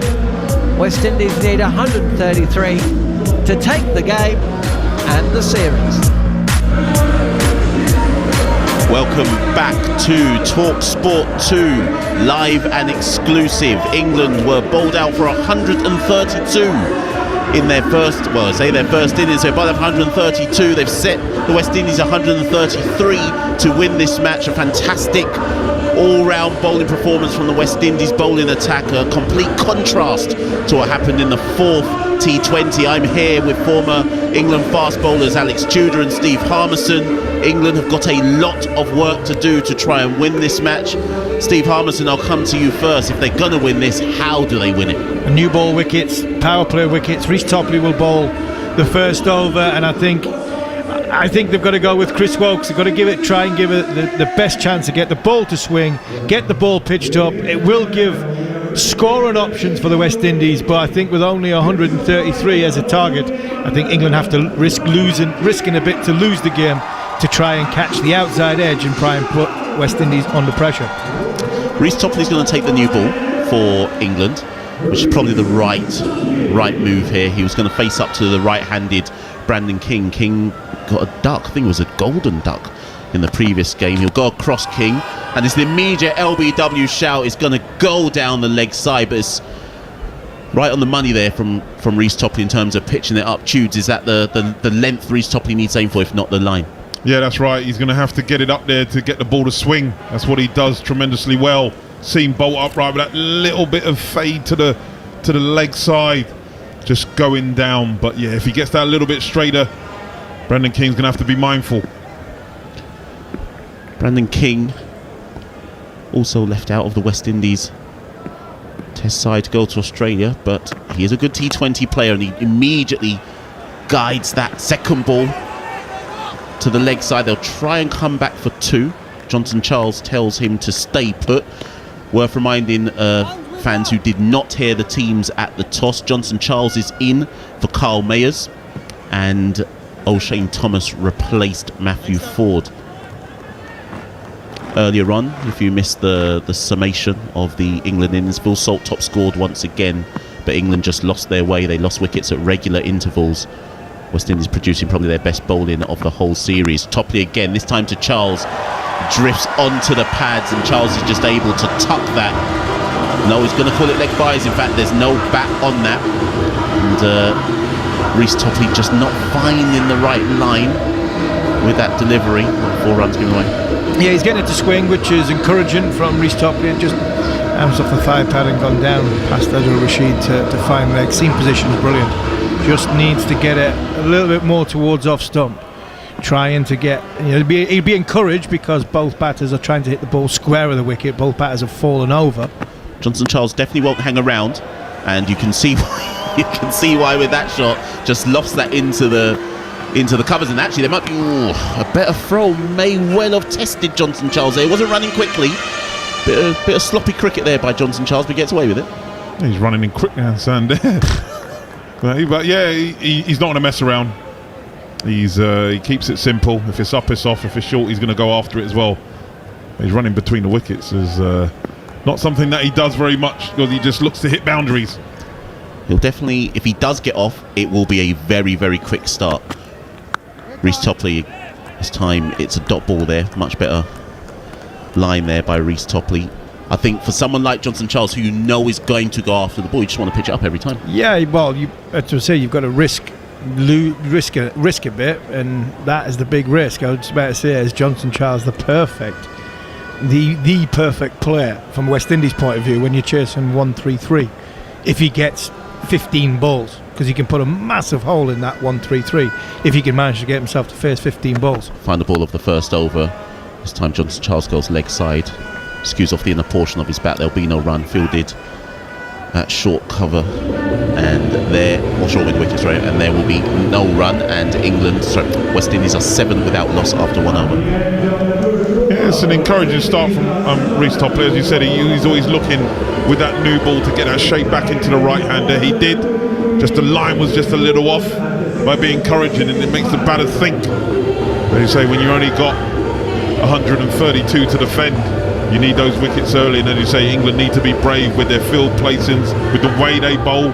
Yes, you may go for a boundary or two, but as Harmy rightly says, you know, you might get a nick or two, and you need your fielders in the right positions. You've got to be brave. Don't want to be messing around with slower balls and that. You've got to try and use this ball while it's hard, while it's new, and try and make a dent into this West Indies batting lineup. Chris Woakes takes new ball. I heard Harmy say before, I think even before we went on air, that, or maybe it was just as we started, Harmy spoke about, can you have Woakes and Topley when both want to bowl in the power play or should bowl in the power play? It's Woakes to take the second over. Charles tucks that into the offside. Reece Topley will field that at gully, and there'll be one run. I think the reason why I said that, and I think it's moving towards the World T20, is I think when you look at the balance of England's side, you've got Jofra Archer, you've got Mark Wood to come back. The likelihood is of the way Chris Woakes and Reece Topley both perform in T20 cricket, they both need to bowl 3 overs in a power play. They're not good death bowlers. The bowlers that you bring back, but they are bowlers that utilise the ball moving in the power play. Can you have 6 overs from 2 bowlers in a power play? I'm not so sure. Previous ball was actually Brandon King. It's Charles who's back on strike, and Charles brings out the swivel pull, and it's a 6. It's the first 6 of Johnson Charles innings. That's what he's been sent out to. He's almost like a pinch hitter. And I wouldn't say he excels in that role, but if you've got someone who's willing to just know their role, just go straight after the ball. If you're out, you're out. Yeah, to say 15 balls. If you can get him to face 15 balls, that could be the difference between 25 and 30 runs. And that's a hole in any target that you're going to chase. And it just, all it does is it gives the boys, the players coming in, just that, especially the better players, a chance to give them 1 or 2 balls to get a chance to see and acclimatise and get used to, rather than have to go from ball 1. Chris Woakes, well, he's come from Brian Lara to Steve Harmison there in 2 balls. Well, I'm not so sure what he was trying to do. I was going to make the point of before that ball, he hit one to extra cover, which just looped off the bat in the air and changed his bat first. That was it.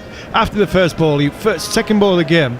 First ball he faced, he's run down the wicket. I think it was a brand new bat, shiny stickers, and he's waved it at the dressing room. I don't like that. Give me a different one. And then he brings out another bat. It looks as though it's about 4 or 5 years old. Looks as though it's been oiled well. It's been well looked after, and he belts it out of ground for 6, and then plays a shot at number 11 wood. What will Johnson Charles bring out this time? This time he guides it just past the diving Reece Topley at gully. He can't take the catch or squirt away for 4, but Johnson Charles won't mind. West Indies off to a bit of a flyer. Showing a little finesse there, Harmy, for you after playing that clubby number 11 shot the ball before. Just had a little bit of whiff, just guided it. Reece Topley's in the 30-yard circle, sort of wide up third. The spearing dive wasn't able to stop it, flew down there. Ball's new, fresh. He's 11 off this over so far, 2 balls to go. Got to be straighter. It's got to be at the stumps to Johnson Charles. You can't give him width. Can't give him a chance to get his hands free. Bowl too short. Bowl the top of middling. The ball's got to hit the top of middling off. See what Chris Woakes does here. This one's a bit straighter. Pitched up a bit more as well, but Johnson Charles able to run through for 1 run to bring Brandon King on strike. Is Woakes bowling too short? It was a bit too short, but I think he's given Johnson Charles a chance to get his hands free at the ball, as opposed to bowling at the stumps and freeing them up. But you mentioned that last ball before, Tunes, that went through for 4. I was good at that shot as well, especially off somebody fast, because I was like, right, I'm going to stay leg side of it. I'm going to get a full bit of the bat on it, which means I've been watching it and I've hit it, and I'm hoping that somebody in the gully is going to catch this. Final ball, and again Brandon King tucks that. It's Reece Topley who's actually at short third man, and there's 1 there. And that brings an end to the second over. West Indies 20 without loss after 2. And I think, again, Harmy made mention of it. When it's such a Tudes made mention of it, that when it's such a small total, you've got a license to go out as openers and say, well, at least one of these wickets is a freebie, because if we take a big chunk out of this, the game's done. Yeah, you just want to just sort of break that run chase really early, isn't it? You know, if these guys hang around for a period of time, you know, the game's going to be done. It's not even going to get to the 15th over, really, with the score being so small and with the power that they display. You know, but you have to take chances. The only way that England will win this game is by bowling the West Indies out. Reece Topley to Ball second over. This may well be a wicket. Brandon King has just spliced this high in the air, and it's taken by Joss Buttler, who is on the perimeter at a short mid-on position. Brandon King does indeed lose his wicket. Joss Buttler is cock-a-hoop there, and England have their first wicket. Yeah, that's better. It's no width. It's not giving King a chance to get his hands free. I think it's surface as well. I think it just disturbed the surface. It broke the surface. It was a decent length ball, not quite in the slot. And I think because it was tight to him, it was coming back to him, to Brandon King. He couldn't get his hands free. He couldn't get his hands through, and all he's done is it's actually probably hit the middle of the bat, but because his body weight was going back, the bat's facing up over, and it's just ballooned up in the air. And it was a good catch from Joss Buttler. It was in the air a long time, and it is a good start from the West Indies, but England have to keep trying to take wickets. They have to keep putting pressure on the West Indies by taking wickets, and whenever Johnson Charles does come back onto strike, you feel as though they've got to get him out in the next 3 or 4 balls, because if they don't and he gets to that 12 to 15 ball, he could be 30, and if he's 30, then you'd say that's a long way from being game over from England. The ovation you heard as the new batter came to the crease should tell you it's the hometown hero, Nicholas Pooran. Now, granted, West Indies were chasing 268 in the 4th T20, but Pooran got into his work immediately in the 4th T20. Will he be a bit more circumspect this time round? Topley on the money to Pooran. Pooran guides that into the offside for 1 run to bring Johnson Charles back on strike. Yeah, the innings the other night, it was really impressive watching it at home with my parents, and he was in fantastic form. Got 39, 38 very quickly, and then just played 1 shot too many and held out sort of deep mid-wicket. But Reece Topley bowling well, keeping it up. King trying to go, and easy catch really for Joss Buttler on the 30-yard circle at mid-on. Good catch, safe pair of hands. Well, they need more of them. Are you surprised, given how Phil struggled behind the stumps, that they didn't make a change back to Joss? I think we'll discuss after this ball. Reece Topley drifts that one onto Johnson Charles's pads, and there'll be another bye there, and 1 more is added to West Indies total. No, not for me. I think they're trying to have a look and giving all options, giving all chances, and Joss Buttler a chance to have a look at what's happening, try and control the game or change the game or impact the game from a different angle. This might help Joss Buttler's angles from when he's behind the stumps, because when you're behind the stumps, you might see a player in the field at a certain angle, and you might think it's the right angle, but actually when you're in a different place, you realise to this bowl it's not. Nicholas Pooran, I was wondering how long it'd take Nicholas Pooran to take someone on. It's his second ball, swivels on it, pulls it, it's a flat 6. Straight over the mid-wicket boundary, backwards a square, and I guess we got our answer. Nicholas Pooran is if I see it and I think it's in my slot, I'm hitting it, irrespective of the match situation. He really is a dangerous player in this format, white ball format. That's why he's sought after around the world for franchise cricket. Such a sweet timer of the ball. Topley just dropping short, and he latched onto that Brian Lara style. This one goes wider from Topley. They've gone up for the catch, but I think it was Topley still got his hand in his air. Phil Salt is consulting. Neither Harmy or Tude's put their finger up. I think he's hit it. Has he hit the ground as well? He's hit the ground as well. I think if he's hit the bat, for me, if he's hit the bat, he should refer this. He's gone. And time's too gone, late. so it's too late too. That could be the negative of not having Joss Buttler behind the stumps, because of between Buttler, Salt, and Mo and Ali, they've come up with 20 seconds of not having an idea of whether it's hit the bat or it's hit the ground. Bat's hit the ground definitely, but whether it's hit the ball or not, the bat's hit the ball or not, Nicholas Pooran is way wide of his body. It's hard to tell without some kind of snickle to... I think I would have had a look. I would definitely have had a look. Anyways, they've not gone after it. Reece Topley goes wide again. Nicholas Pooran just leans into that one. He won't. It's brilliant fielding by Liam Livingstone on the deep cover boundary, and Nicholas Pooran will only get 2 for that. Yeah, they may have missed one, England, but Nicholas Pooran jumped on that one, given width and given the length, and hit it Liam Livingstone's patrolling deep point boundary out there, getting 2 runs, and he's already 9 from 4 deliveries. West Indies run rate at 10s, 30 from 3 overs. When you look at the game situation, Jude, you look at something like Poran or Hope. It's so tempting in the dressing room to go, we need 133 to win. One of you two bat 40 balls for 40. One of you two bat 40 balls for 40, we've won the game. We've won the series. We win 3-2. Is there an ego too big in the game to change that? Is the ego too big in the game to have a different mindset? Chris Wilkes will. Johnson Charles has certainly given us an array of strokes there. That one, I don't know if he knew what I'm not even sure if he knew what happened there, but it catches the inside portion of his bat and squirts out into the leg side, and they will run through for 1. I think that's our generation of cricket. Harmy may be doing that. You get sort of the player who's just going to anchor and just, as you say, get 40 or 40 or whatever. But we're just watching the replay. There was definitely a noise, definitely a nick. I think England missed one there. There was definitely 2 noises, but Harmy and I were really confident that he definitely got bat on it. Definitely sounded woody. But if he got bat on it, it's out. Yeah, it is. Because the ball went straight into the gloves. Will England rue that decision to not go up to have that one reviewed? Nicholas Pooran tucks out into leg side for 1. Now, both of you said, is it harsh on Phil Salt though? Should someone else have come to him? And Moeen Ali's there as well. And I think when it went, the camera was panned onto Josh Butler. Josh Butler shouting at Moeen Ali. He's not shouting at Phil Salt. He's shouting at Mo. You're the experienced player there. You take responsibility. You take the decision. I think with 133 on the board, and that's the total, you just take it. Yeah. Don't waste it. And the player who it was as well, Pooran. Charles cut there for 1 and Spivel. Bit of an altercation between Salt and Pooran, but I think we'll get past that one.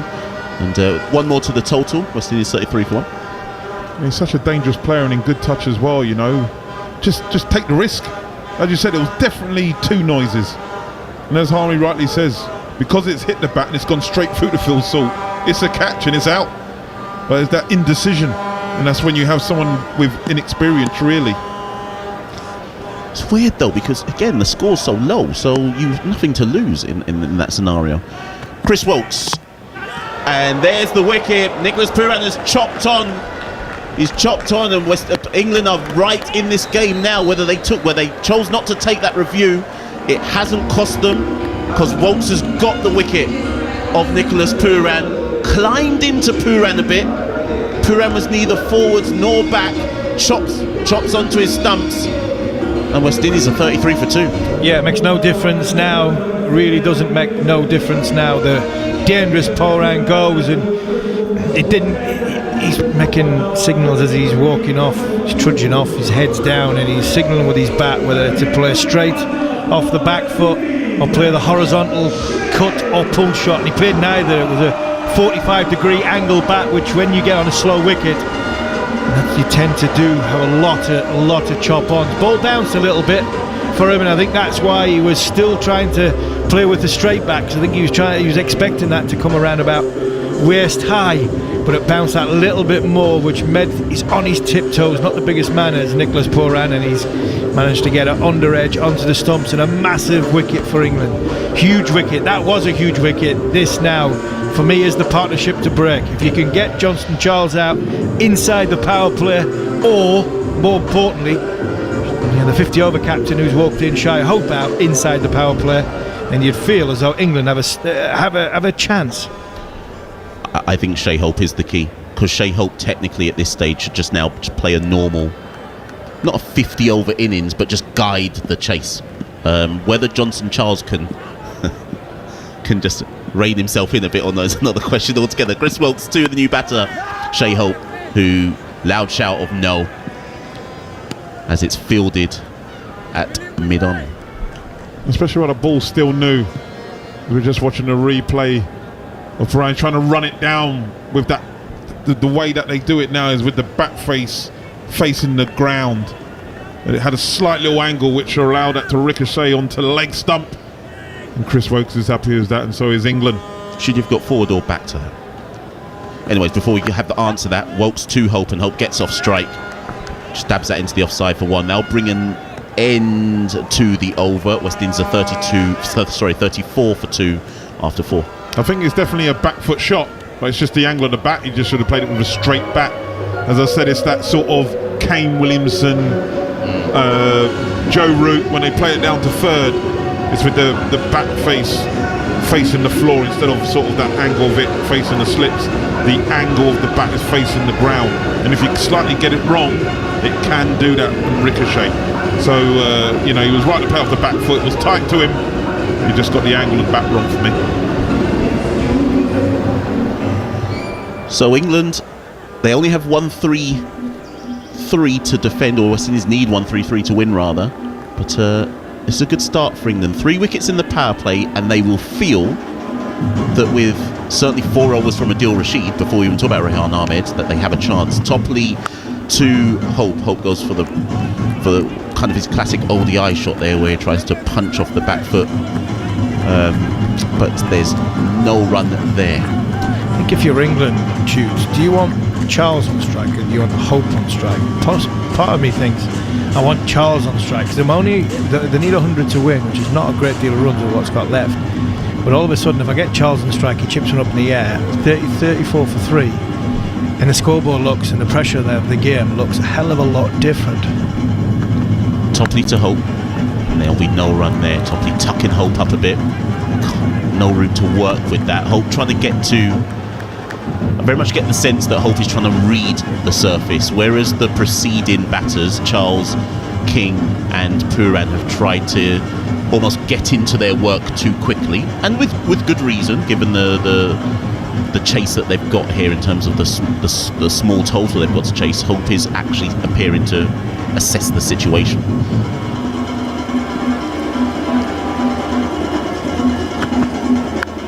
This time, Hope again tries to go for that punch, but can't beat Moeen Ali in the cover, and there'll be no run there.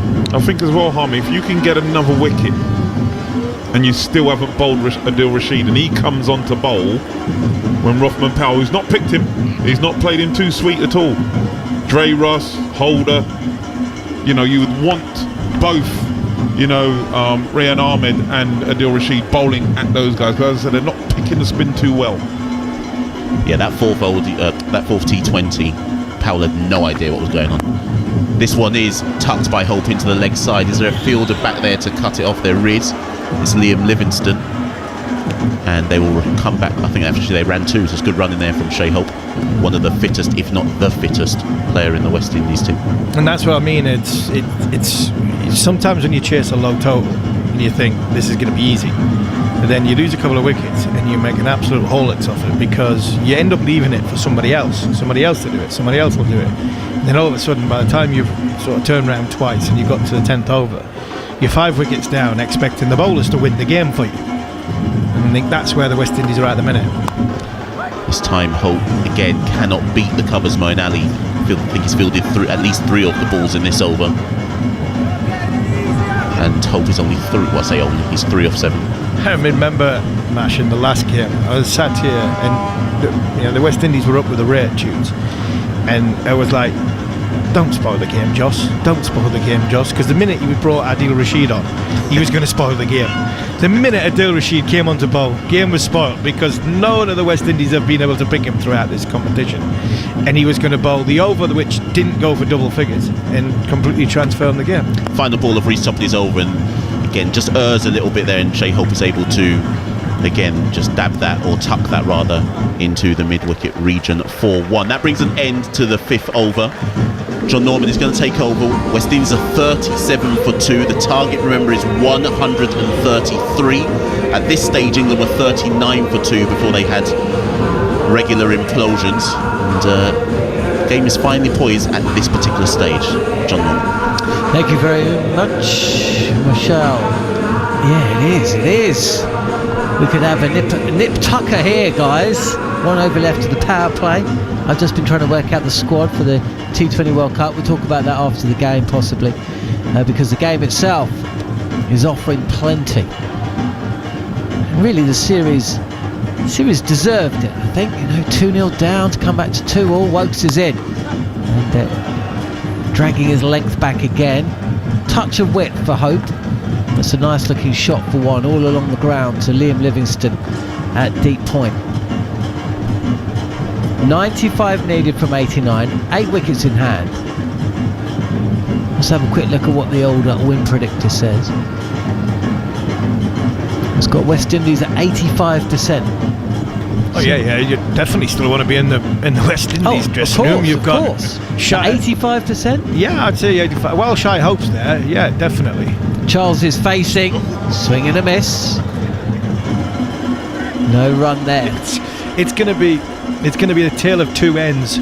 It's going to be complete control from one end in Shy Hope, and complete carnage from the other end. Because if Hope hangs around and can get a couple of wickets, you've got Powell, Rutherford, Russell, who were all big six hitters, and I would imagine they'll be sent out to play that way, play aggressively. The big wicket for England is can they remove the 50 over captain in Shy Hope, because if he can bat till the end of the game, he's there 15, 16th over, then the likelihood is he will hold his team together and get the West Indies over the line in a 3-2 victory. Yeah, I mean, I'm not sure this game's going to go to the 16th over if Hope's not if Charles is still here. No, absolutely. They mixed it up with the bowling. They're doing the same with the bat. Another extravagant cut shot this time rather than the drive, but the end result is the same. Misses the ball, no run. 38 for 2, West Indies. Midway point of the 6th over. Yeah, mixing up his pace well, Chris Hope. Wokes just mixing up slower ball before that one, just going through a little bit quicker. That's when just not quite getting his timing. Just swinging hard, isn't he? Yeah, and he's aware that it is the power play, and of course Wokes this time slower delivery, cuts straight to the fielder Jacks at point. No run again. He slowed himself down there. He did, and then picked out the fielder beautifully, didn't he? Spin played a big part in England's capitulation. 5 wickets going the way of Moti and Hussain. England are holding back their spin threat. They've got Moeen Ali in the side. Adil Rashid, of course, who's taken a lot of wickets against West Indies over the years. Rayan Ahmed. So 6 overs apace inside the power play. We've got 2 balls left of it. Wokes again, cut away, and just dies to the left of Moeen Ali, who for a second there fancied the catches on, and then quickly realised he was going to have to field the ball rather than take the catch. And a run has taken, but that was a chancy moment for Johnson Charles. Yeah, it was. I'm not sure about you, Judes, but I think if I'm going to bowl spin at Johnson Charles, I think it has to be Adil Rashid. I'm not sure I want the young spinner bowling at him in Rayan. I'm not sure I want the off spinner bowling at him because he can stand there and just swing through in line and club it. I think I'd want Adil Rashid to bowl him. Wokes again, and Shea Hope will have to stay where he is. Drops it into the turf, comes down the track, but Wokes fields from his own bowling. Johnson Charles ain't going nowhere, and that's the power play done in this 5th and final T20 of 5. 2-2 with this one to play. Windies favourites, surely. 94 needed from 84, but England have actually got off to a pretty decent start. They would have loved another one, but 39 for 2 with 8 overs of spin minimum still to come. England just about still in it. Yeah, I think you'll be right, Harmy. I think you would want Adil Rashid to come on now, try and create some damage, but it's going to be the young man, his understudy, Rayan Ahmed, 9-year-old. The bowler's leg breaks. He's done okay. I think he's done okay in his series so far. He's done well. He's done okay, I think he's done all right. I think he's done brilliant in his career, Tutor. Going to bowl his first delivery. It's a touch short. It's very wide, but no timing in the cut shot. 1 run. West Indies scored 9 runs from the last 4 overs. It's not what they normally do, is it? No. It's a funny one. Low scores. I always talk when I used to be on with the MacMan. These low-scoring classics, and I think we might get one. Oh, is this a gamble though? Rayan Ahmed is in, and cut away again, this time by Hope. No pressure on the batters just yet. Single taken. Quiet start to the over, but This is the matchup that Harmy was talking about. Charles against Rayan Ahmed, the right-handed opener. One of two changes for the West Indies tonight. Slip in place. A little pause in proceedings. Rayan Ahmed wanting to get his field right.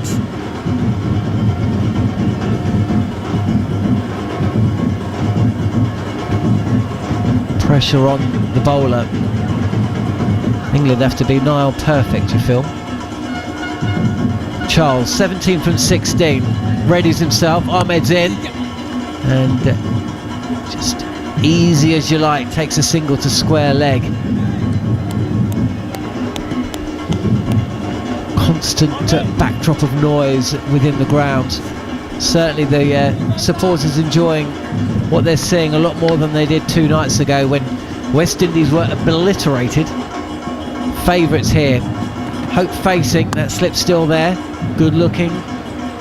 Cut shot off the back foot from Hope. Nice wristy shot there. Another single taken. The score ticks along again. 43 for 2. No real damage done here, but West Indies can do it in singles. Ahmed again. Is that the googly?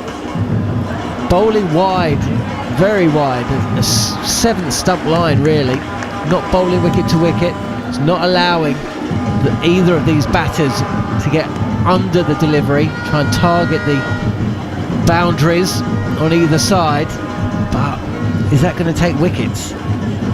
This is a little bit straighter, and it allows Charles to free his arms, and he just smashes this ball up and over, and that's the danger.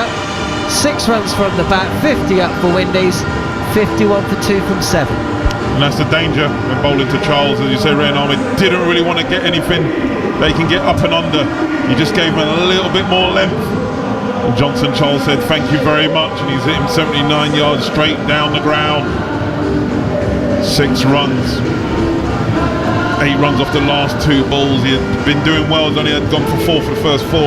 Last 2 going for 8. And West Indies move on to 51 for 2 from 7. He also sensed tunes in that over. There was a lot more tension. There was a bit more tension in the ground. It seemed as though tension in the ground.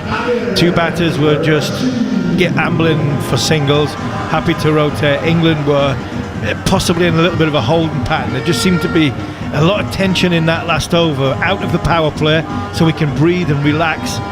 That's why I would have gone with Adil Rashid first over after the power play, to put that pressure back on them, not give that 6 ball, and then you could bring Rayan Ahmed in or Moeen Ali into the equation. It is Rashid with that slip in place, and this is played square of the wicket on the offside by Shea Hope. No pressure on him at all. He just take the singles and then allow Charles at the other end to take a couple more risks. Target 133 for Windies to win the game, and for the 2nd year in a row win a T20 series against England 3-2. Wide of the crease, and this is hauled to the leg side, fielded by Jackson mid-wicket. It does beat the fielder, stationed closer to the bat. That brings Hope back on strike. 53 for 2 Windies. Yeah, for me this is the game, Johnny. How the West Indies play Adil Rashid. How many wickets do you allow him to get? If he doesn't get many, they win it easy. Hope pushing the ball into the offside, fielded at backward point by Reece Topley. No run, but England need wickets. The thing I like with Hope here is he's given himself some depth in the crease to play this ball off the surface and playing as late as he possibly can.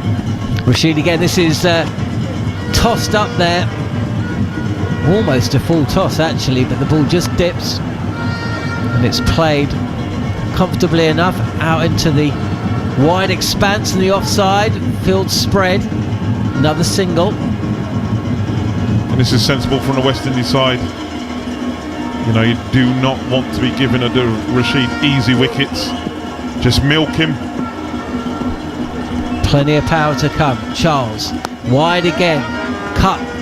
Topley fields inside the circle at backward point. No run. There's a lot of muscle Rutherford, Powell, Russell. Batting did become more difficult as England's innings progressed. This is a full toss, and is it been drilled straight to Jos Buttler at extra cover? Well, didn't expect that. A wide full toss from Adil Rashid. He's got that delivery horribly wrong. He's tried a big wrong un. It turned into a low full toss. John Charles had to reach from it. And an easy, well, I say easy catch. He's made it look easy as the skipper, Buttler. He's just like, I'm sorry. But Johnson Charles has to depart for 27 from 22 balls faced. West Indies 54 for 3. Yeah, we just seen a replay of it, and to be fair, the TV director's done it properly because he had his hand out, he put his finger out as apologised to say, you know, and then what I can't repeat what he said because you could read his lips, but you know, the second bit was bull, but the first bit was exactly what it was. It was definitely an average bull.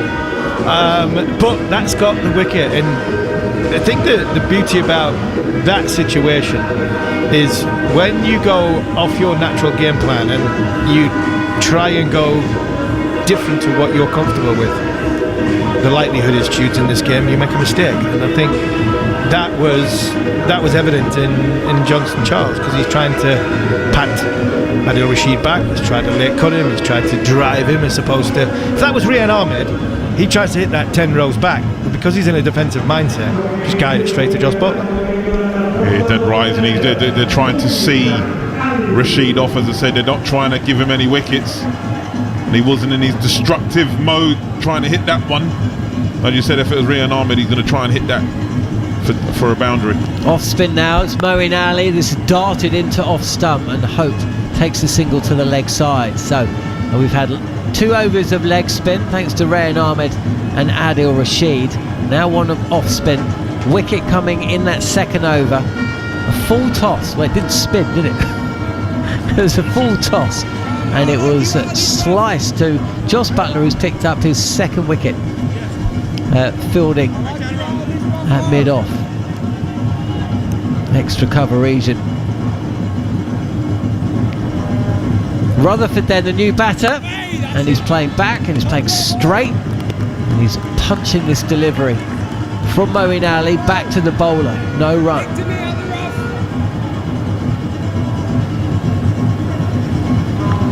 Slip in place. This is, well, it's a horrible delivery actually from Ali. And the new batter, deceived by the pace of it, tries to clip the ball, misses, and no run. The English commentators getting excited, says Don Dada in the TalkSport Cricket YouTube chat facility. Almost identical delivery from Ali on the pads of Rutherford, who does connect this time, and he gets off the mark and off strike. 2 runs from 4 deliveries from Moeen. Get a lot more excited if Shai Hope departs very, very soon. He looks in good form, his balance looks great, his transfer of weight's fantastic, using the full depth of the crease going back, getting out forward, does look in a good touch. Round the wicket now, Ali to the right-handed Hope, who again milks another single. He moves to 11 from 17.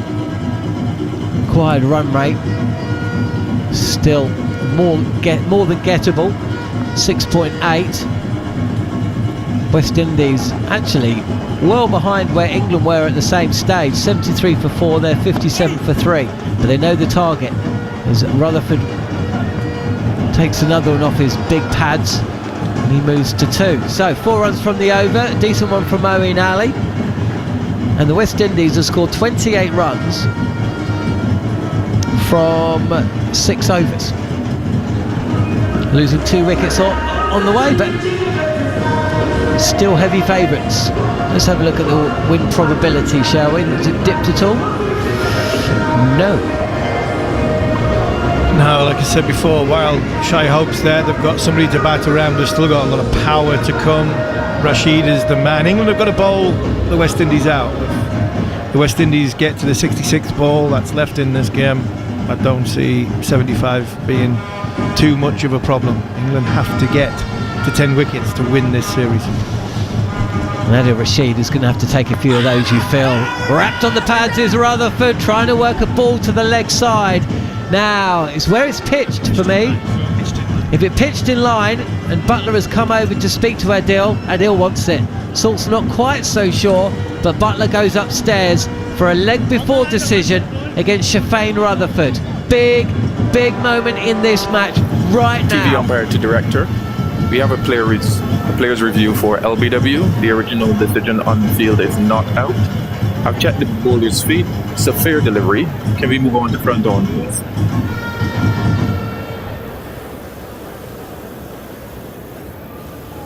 I think if this pitch is in line, it's got a good chance.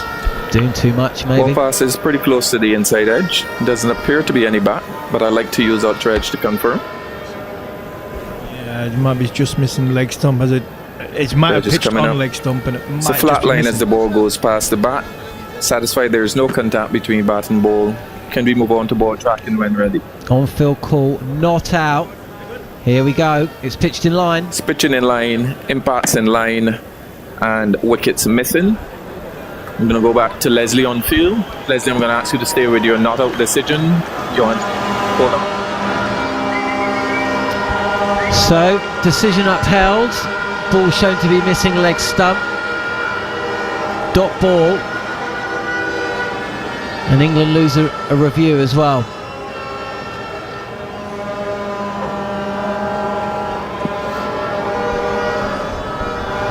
Rashid again. This again pitches on leg stump, but this time Rutherford does get the inside portion of the bat on the ball.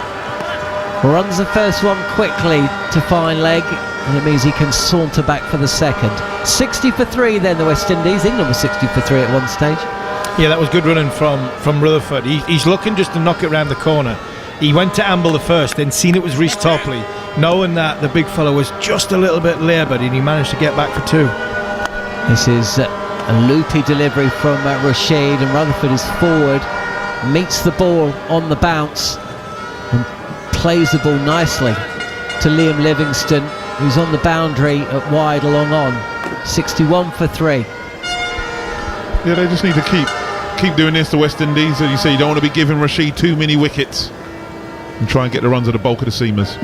See off Rashid is probably the feeling within the camp. A wide-ish delivery. There's a tempter from Rashid, and Hope plays with a cross bat shot. The ball dribbles out to long off for another single.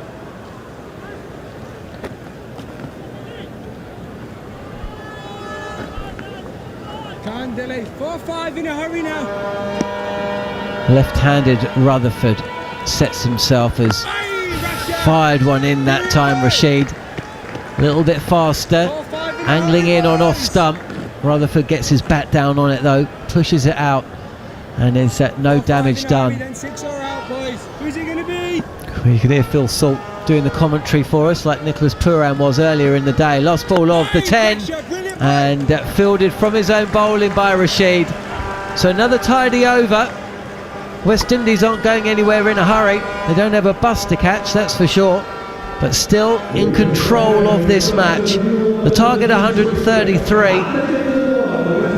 after England were bowled out inside their 20, so 71 needed from the last 60 deliveries, with Rutherford and Hope at the crease. And after a word from Steve Harmison, Michelle St Patrick Hewitt will be back to talk us through the next 5 overs. Yeah, 7.1 per over, 10 overs in a 2020 contest is a cakewalk, really. It's a walk in the park for a majority of teams playing around the world, especially with a batter the calibre of Shai Hope in their lineup.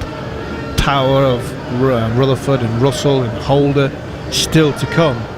England have got to hold the hope that Adil Rashid has got 2 overs left. Rian Ahmed's got 3 overs left.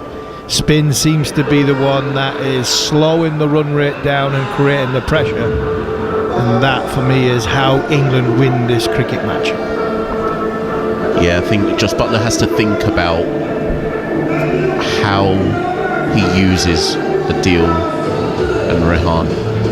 Will he trust Moeen ahead of Rehan Ahmed, or do you try and bowl all 3? I think, listen, you need hope out of there. And what's your best chance? You're going to have to bowl in maybe one more. He's obviously got other options. You know, he's got Liam Livingstone, you've got Will Jackson. I know he hasn't bowled a lot in this series, but as Harmy says, you know, spin has definitely slowed the run rate. West Indies like pace. They always have.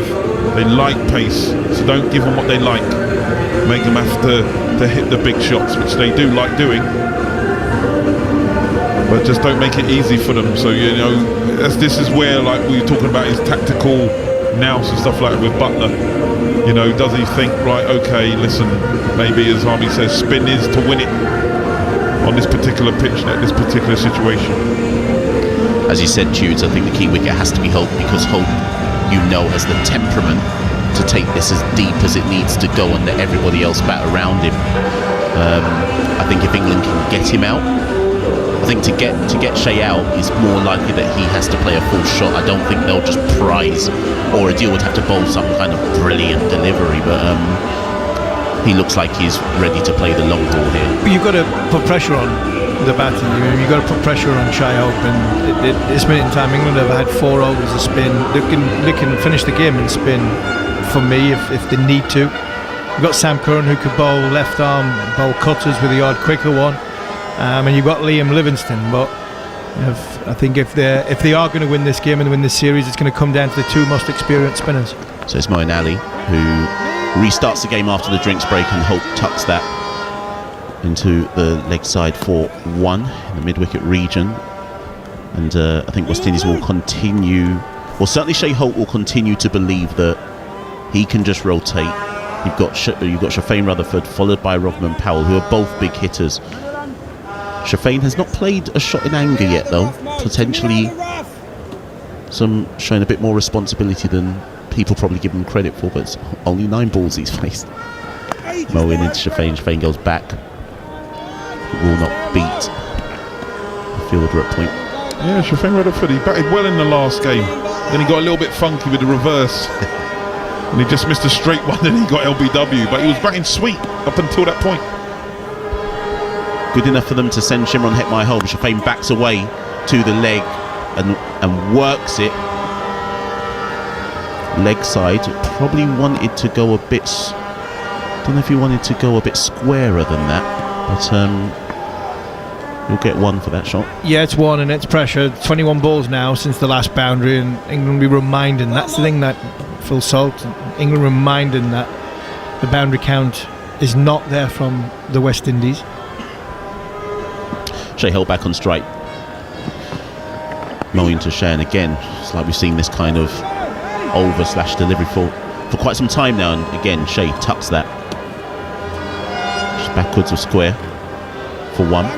So we've gone 1-1.11. I think England will be fine with that for now. At what stage do England need to take a wicket though, in the context of 2020 cricket?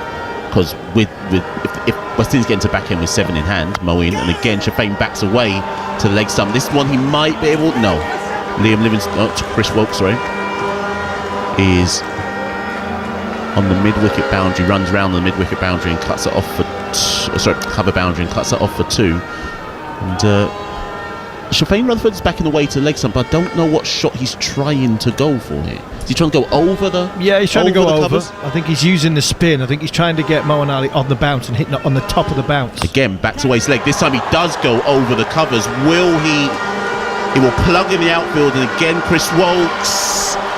He got the pickup, but lost it in the tumble through, and the ball rolls back onto the boundary ropes, and that will be a welcome for the West Indies. He tried it, so Shafane Rutherford had tried it, like 2 times in a row to back away and go for the shot that Tudes and Harmy had spoken about, trying to clear the covers.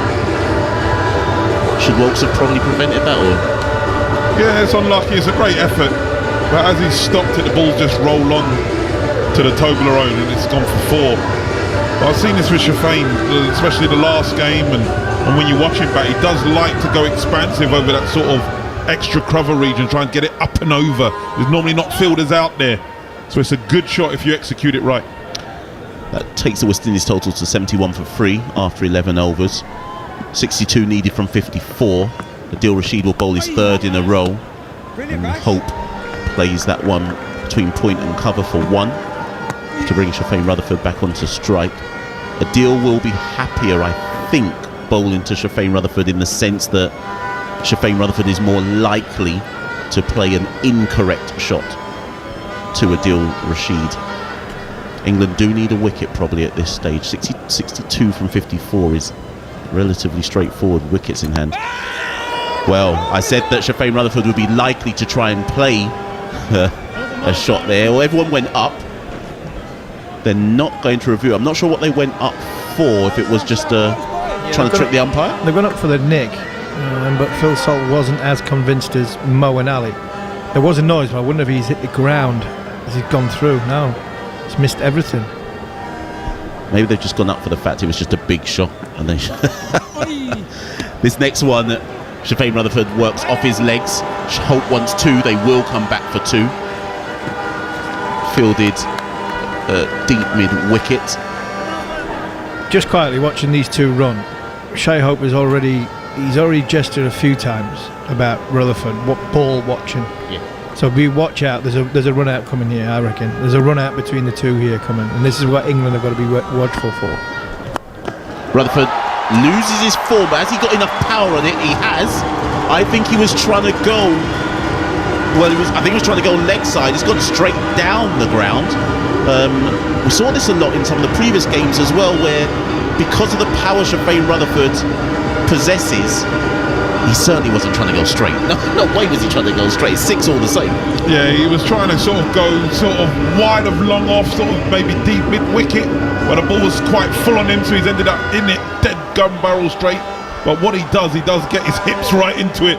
Shane Rutherford, and he has a fantastic flourish with the bat at the end. 6 runs nevertheless. One way to prevent the run out. Hit it at the ground. Adil Rashid back to Shafane Rutherford, beats him on the outside edge. This time Adil has gone around the wicket to to Shafane Rutherford and tested that outside edge. Yeah, great delivery, a wrong un from round the wicket. Final ball of the over. Again, going for that off stump line. Fielded by Rehan Ahmed, and there will be no run there. Quite an expensive over in the context of Adil Rashid. 9 off it. West Indies are 80 for 3 from 12. 53 needed from 48. I've yet to say that West Indies should win from here, but I'm now officially saying West Indies should win from here. Yeah, I think you're right there, Mash. He's got 6 balls left.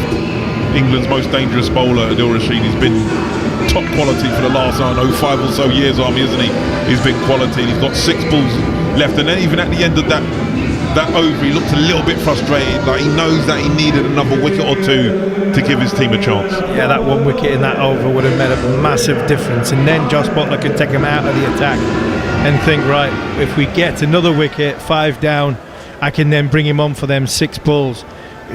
You just sense in this situation you might have to bowl him out. You might have to bowl his 4th over, because the wicket in the break in this partnership is, I think, far more important to holding 6 balls back, hoping somebody gets a wicket, and then you can bring him on to try and get the new batter and put him under pressure.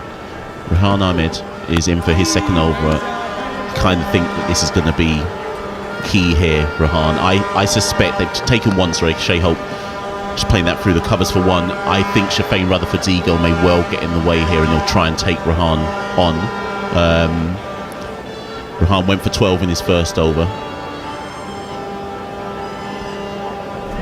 He went for 12 in his 1st over, but he bowled 5 decent bowls, then threw one above the eye line, and Josh St Charles hit him for 6. So he hasn't got to be too worried about going for that 12. He's still got to keep that process. And there we go. It's the first big shot from Shafane Rutherford, or attempted big shot against Rehan Ahmed. Goes for the pull. Will only pick up 1. Goes to deep mid wicket. Will only get 1 for it, but already shown his intention to probably attack Rehan. Really does have a flourish, doesn't he, with his shots when he looks to be expansive. I'd love to see if he plays golf and see what he's like with the driver. It's like Bubba Watson's now. This one's a bit straighter from Rehan, and Shai Hope cannot pick up a run there, fielded by Reece Topley. Mid-wicket, short mid-wicket, and there is no run. 51 needed from 45 balls. 2 off this Rehan Ahmed over so far. And again, it's another dot ball, fielded by Jos Buttler in the covers. It's good from the West Indies. They're not panicking, they're not trying to put the big shot, being respectful of the ball. This one, Shea goes back, and that's Adil Rashid fielding at point, and again another dot. Good over from Rehan Ahmed, only 2 off it. One more. Can he come out of the over intact? West Indies 82 for 3, final ball of the 13th over, and Shea Holt brings out the cut shot, and that will be fielded for 1 at the deep point boundary, and that brings an end to the 13th over. West Indies are 83 for 3, 50 needed from 42. Is it time for Sam Curran? Would you go there? For me, I'll stick with a spin. I think West Indies are waiting for some seam to come on, and it's going to be interesting to see what Buttler does now. Really, who's he going to bring on now? Because I think, as you rightly said, Mash, does he bowl Adil Rashid out, or does he hold him for maybe if England do get a wicket, you bring him on to deal with maybe Powell, who, as I said, who hasn't picked him at all really well in this series, and then, you know, if you can get Dre Russ out early, then all of a sudden it makes it interesting. But from a West Indies point of view, surely the conversation in the middle has got to be, if we bat 1 more over, England can't bowl us out. If we bat 14 overs, 3 wickets down, we don't deserve to win if we lose 7 wickets in 6 overs. So if we get through this next over, the likelihood is England aren't going to bowl us out, and if not, that means we go big at the end. It is Sam Curran who takes the 14th over. Shea Holt meets that first delivery with a drive through the covers for 1.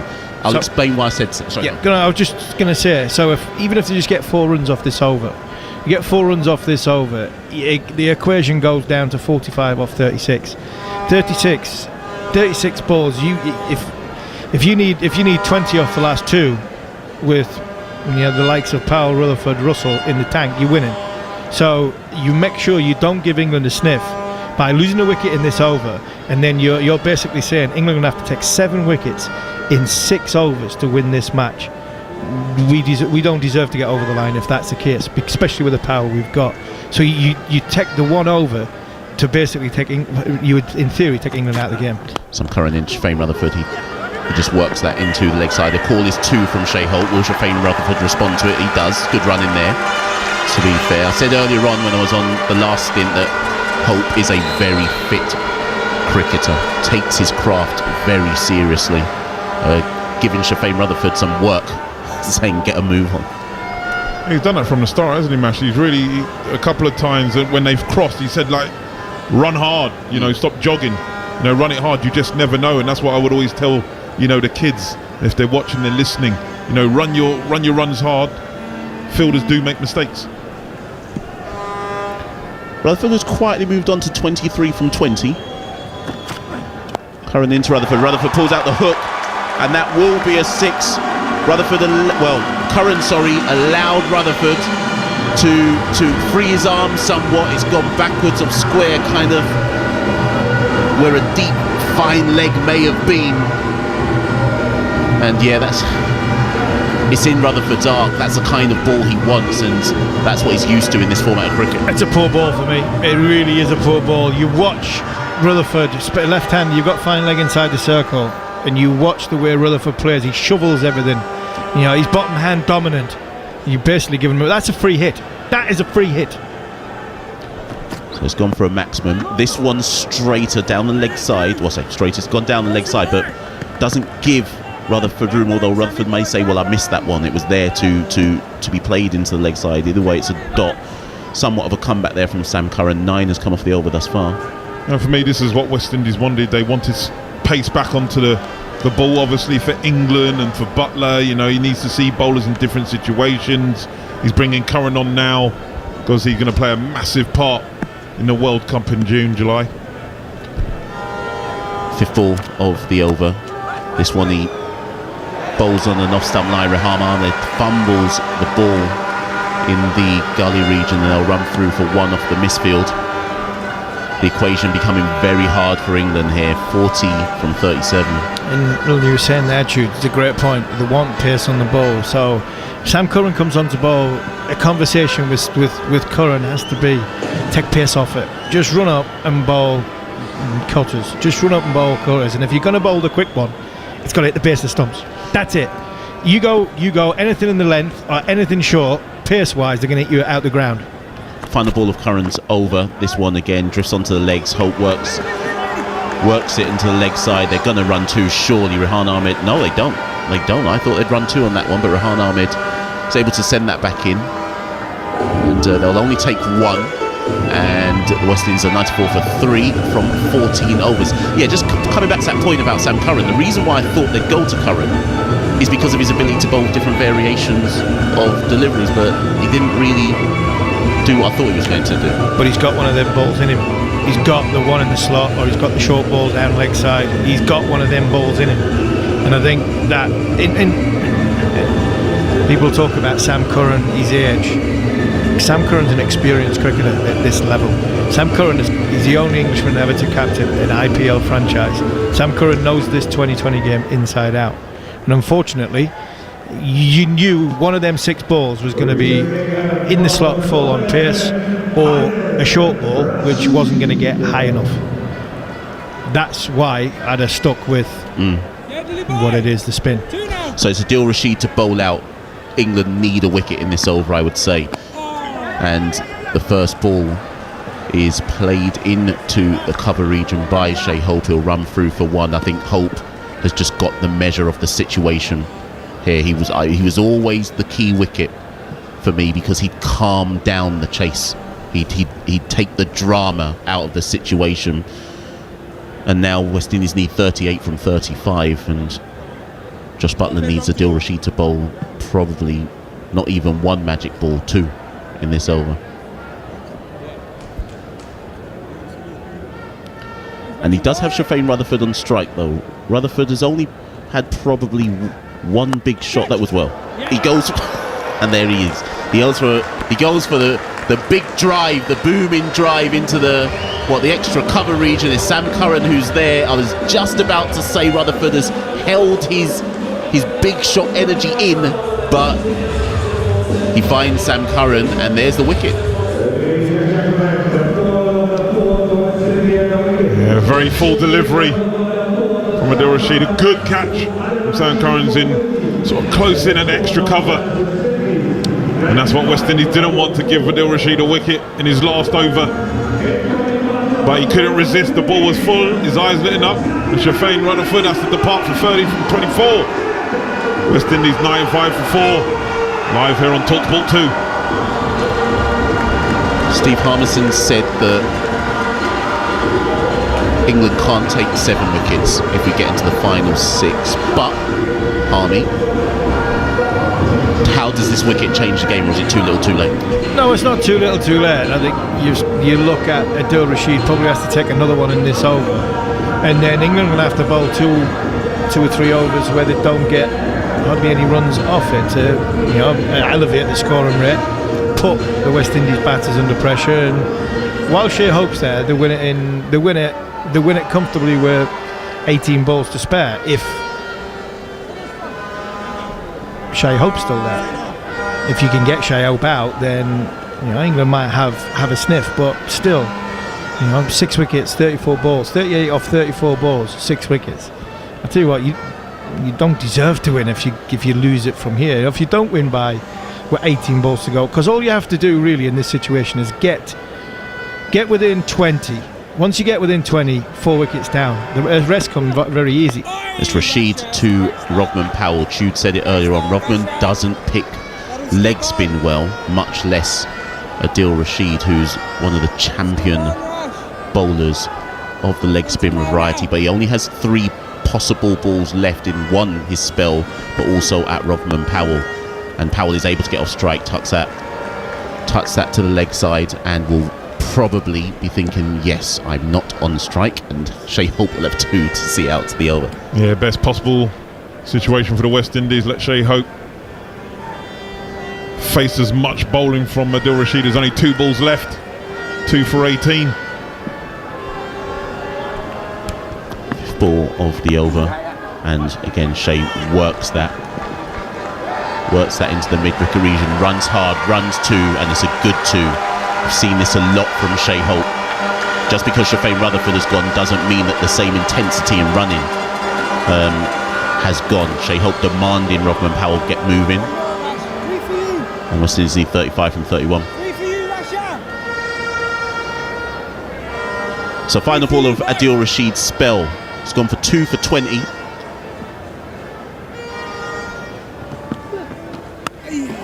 Shea Hope goes back and again plays one through the covers, 4-1. That brings to an end to the 15th over. West Indies are 99 for 4. You're listening to this match live and exclusive on TalkSport 2 and watching some of you on the YouTube stream as well. Shea Hope is 23 off 31 balls. Robin Powell has just come to the crease. He is on 1. And John Norman will take this game through to the end alongside Alex Tudor and Steve Harmison. Yeah, thank you very much, Michelle. Well, we're still going. 34 needed from 30. Tude's train leaves in 41 minutes. Harmy's never getting home. Don't put the mockers on it, please. Not after what I've had for the last 5 train journeys. Well, if you will live, you know, miles away in New Zealand, it's easier to get from New Zealand than Ashington. Right then, England's still just about in this as Rayan Ahmed has Shea Hope reaching forward, and there's a thick outside edge which flies along the ground to the left of Reece Topley, who's up inside the circle at short third, and Topley can't chase it down. Well, he opened the face a little bit actually. It wasn't really an outside edge, was it, Choose? But I'm not sure it quite intended to hit a boundary there. Yeah, it got him stretching. He had to stretch for it, but as you said, he just angled the bat smartly. Tossed up and crunched through the covers. There's a chase on, and Sam Curran will get to the ball and actually fields this particularly well. It's just a single. 29 needed from 28. Yeah, he's looked good. Shea Hope really has bowled, batted with authority. He's not stressed. 28 from 33, exactly what the situation needed for the West Indies. 29 from 28 balls. Yeah, I think the West Indies would be mindful. They've played this perfectly so far, but they don't want to let themselves get into a position where a couple of quick wickets, a couple of cheap overs gets them into trouble, and that's exactly what Powell's thinking. Clubs this over long on for 6. He had the length. That's what these West Indian boys like. When you get long in length as a bowler, they'll get up and underneath, and he's hit it gun barrel straight for 6. Powerfully hit from the skipper Powell. And the young man under pressure. Powerfully hit down the ground, 90 metres. Thank you very much. Balls back, please. Bit too straight, a bit too full. And you can hear the horns blaring out. 23 from 27. England need a lot of wickets, and they need them quick. Again, this is tossed up. Fraction wider though. Pushed to point for a single by Powell. I think, as our good friend would say, start the car. Yep. I mean, taxis are expensive in this part of the world, so hopefully you brought your own.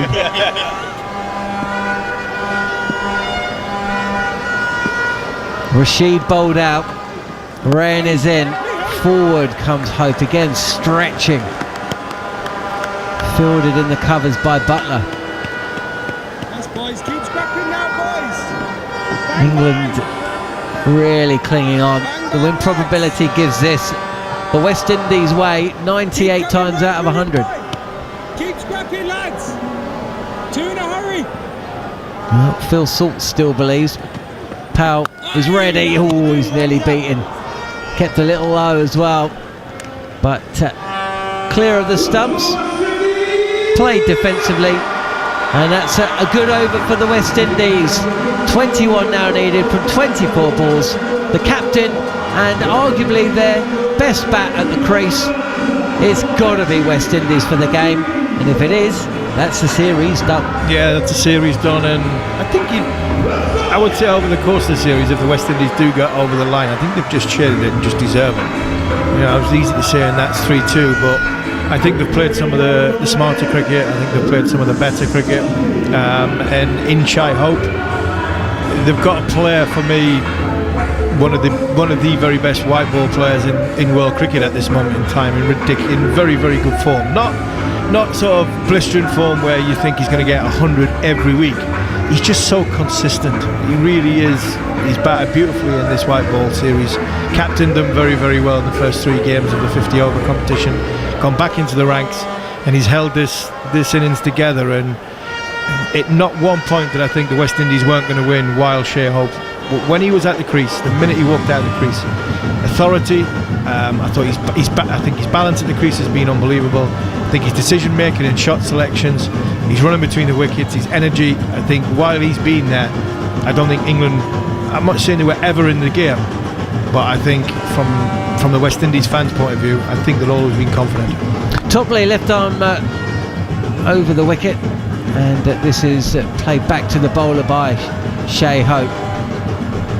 England went over the old clocks, the old stop clock there. Yeah, I was just going to say that for me, that ball there, he's faced 35 balls. That's the first time he's either lost his shape, lost his balance, or he hasn't looked in total control of his movements when it comes to hands coming through the line of the ball. I think I'm right in saying that Reece Topley has now bowled 2 overs of dot balls as well with that delivery. A single off the hip of Hope. Fielders converge, but West Indies aren't pushing 1s into 2s unless they really have to, and they don't really have to. 20 needed from 22. I think you're right, Harmy. I think the one thing with Shai Hope is that you're not really worried about him going to cause destruction like, say, a Dre Russ or someone like that, where he's going to just hit you for 6s and stuff like that. But there's other ways of scoring runs. He accumulates runs very well. I mean, he did show in that one-day series. You know, I think, to finish one game off Sam Curry, he's gone 6-6-6, thanks very much, we win the game. So he does have it in him, but he's more an accumulator of runs. Topley again, outside edge, and it's been caught by Adil Rashid. Topley has struck. He's a wicket taker. And Butler has brought his main man back into the attack. And Rodman Powell could not have picked out Adil Rashid at short third any better if he tried. Slip catch in practice. Adil Rashid at about sort of fit slip, but on the 30-yard circle, and he's managed to get it off the middle of the bat. Rothman Powell leaning back, and Rothman Powell has gone back into his shell. He's hit 1-6, he's faced 6 balls, got 8 runs, and he's probably looked at the scoreboard thinking, I need, one a ball and I get home as captain, raise me bat, win the series. And he's gone against his natural game, and unfortunately when you do that, you do make a mistake when it comes to decision making. And I think to go on to the point what Tudor's making, as we see Andre Russell walk out, when you've got somebody like Shai Hope, who you were not worried about him getting a blistering 80 off 25 balls, the one thing he can do is he can get 70 or 50 balls, and he's got plenty of players in his team, Russell, Powell, Rutherford, Poran, King, Johnston Charles, they can get 80 off 40 balls, and that's what makes this West Indian side, when it comes to June, in their own back garden, a very, very dangerous proposition in the World T20. Disaster, says MV. On the TalkSport Cricket YouTube chat box. Wow, he's gone early there, hasn't he? Yeah, you've gone really young. You've got Andre Russell, you've got Jason Holder, who TalkSport 2 have already seen get a double 100 in a test match, and you've got Shai Hope, who's seen it like a football. Oh, I wouldn't go to bed just yet, Envy. Russell, he took 2 in 2 earlier today, including a smart return catch. He does not get off the mark first ball. Butler fields in the covers. Again, attempted cut shot. We've seen a lot of those today. Run a ball from here. You go back 30 years, you'd favour the bowling team, wouldn't you? Strike rate of 100, 6 and over. Fielding team all day long, Johnny, wouldn't it be? Yeah. I don't even think Mummy Tudor's sweating yet, Harmy. 20 off Not 20 yet, no. with these two in. Holder to come. 2 balls left then of Reece Topley's 4 overs. 16 runs from it, 2 wickets. England would love another. Short delivery, no timing. On the pull is Andre Russell. This ball travels up to long on for a single. It's not been a great pitch, has it? I mean, if England had managed maybe 20 more, maybe, then could have been a keen contest. Yeah, it's not been a great surface, but I didn't think the surface the other night was a great surface, and England got 267. I think both teams just bowled. Well, I was going to say something else there, but no, England just didn't bowl very well, and neither did the West Indies. I think what Rothman Powell said at the start, I think resonated with both bowling units. Was we've had a think, and we've come up with a different plan, and they've executed it a hell of a lot better. Here is Hope, a big swing of the bat there, and he's beaten past the outside edge, so that's a great over from Reece Topley. May well be in the losing cause, but 2 runs, a wicket, and he's gone for just 17 from his 4 overs. And how England have appreciated him being back off the injury table, back in the team. Yeah, he never lets anyone down when he puts that England shirt on. But that's why the frustration, he just gets the injuries at the wrong time. But good to see him back. So Butler and Mott, the coach, are happy to have him back in the team, because when he does, he gets wickets and he seldom goes for a lot of runs. So at one end you've got 4 overs of someone of certainty, or someone that's going to give you a bit of control and give you some wickets. I'll be asking you guys to name your squads for the T20 World Cup once we finish play, when we record following on. Rayan Ahmed is in. This is a leg break from Ahmed, pitching on off stump and defended into the covers by Andre Russell. I don't think we're going to see too many defensive shots from Andre Russell in this over. I think mid-wicket, possibly long off. Those fielders stationed there, they're going to be waiting. He's going to be straight, and if he drops short, he's going to go over deep mid-wicket into the, I'm going to say the sea. He's going to go far. Ahmed flatter. He does target mid-wicket. He thrashes this delivery, but a big bottom edge, and he comes through for a single. 115 for 5. That was the one, wasn't it? That was the one. I think his eyes lit up far too much there. He tried to hit it too hard and swing himself off the feet. He was like Superman in the phone box there as he scrolled around 2 or 3 times. Didn't come out with a cape on, but man with a cape, shy of hope. Wow, if we could get him now. Tossed up, played beautifully actually through the covers. Certainly one there, and that's all it'll be. A wicket here, chaps.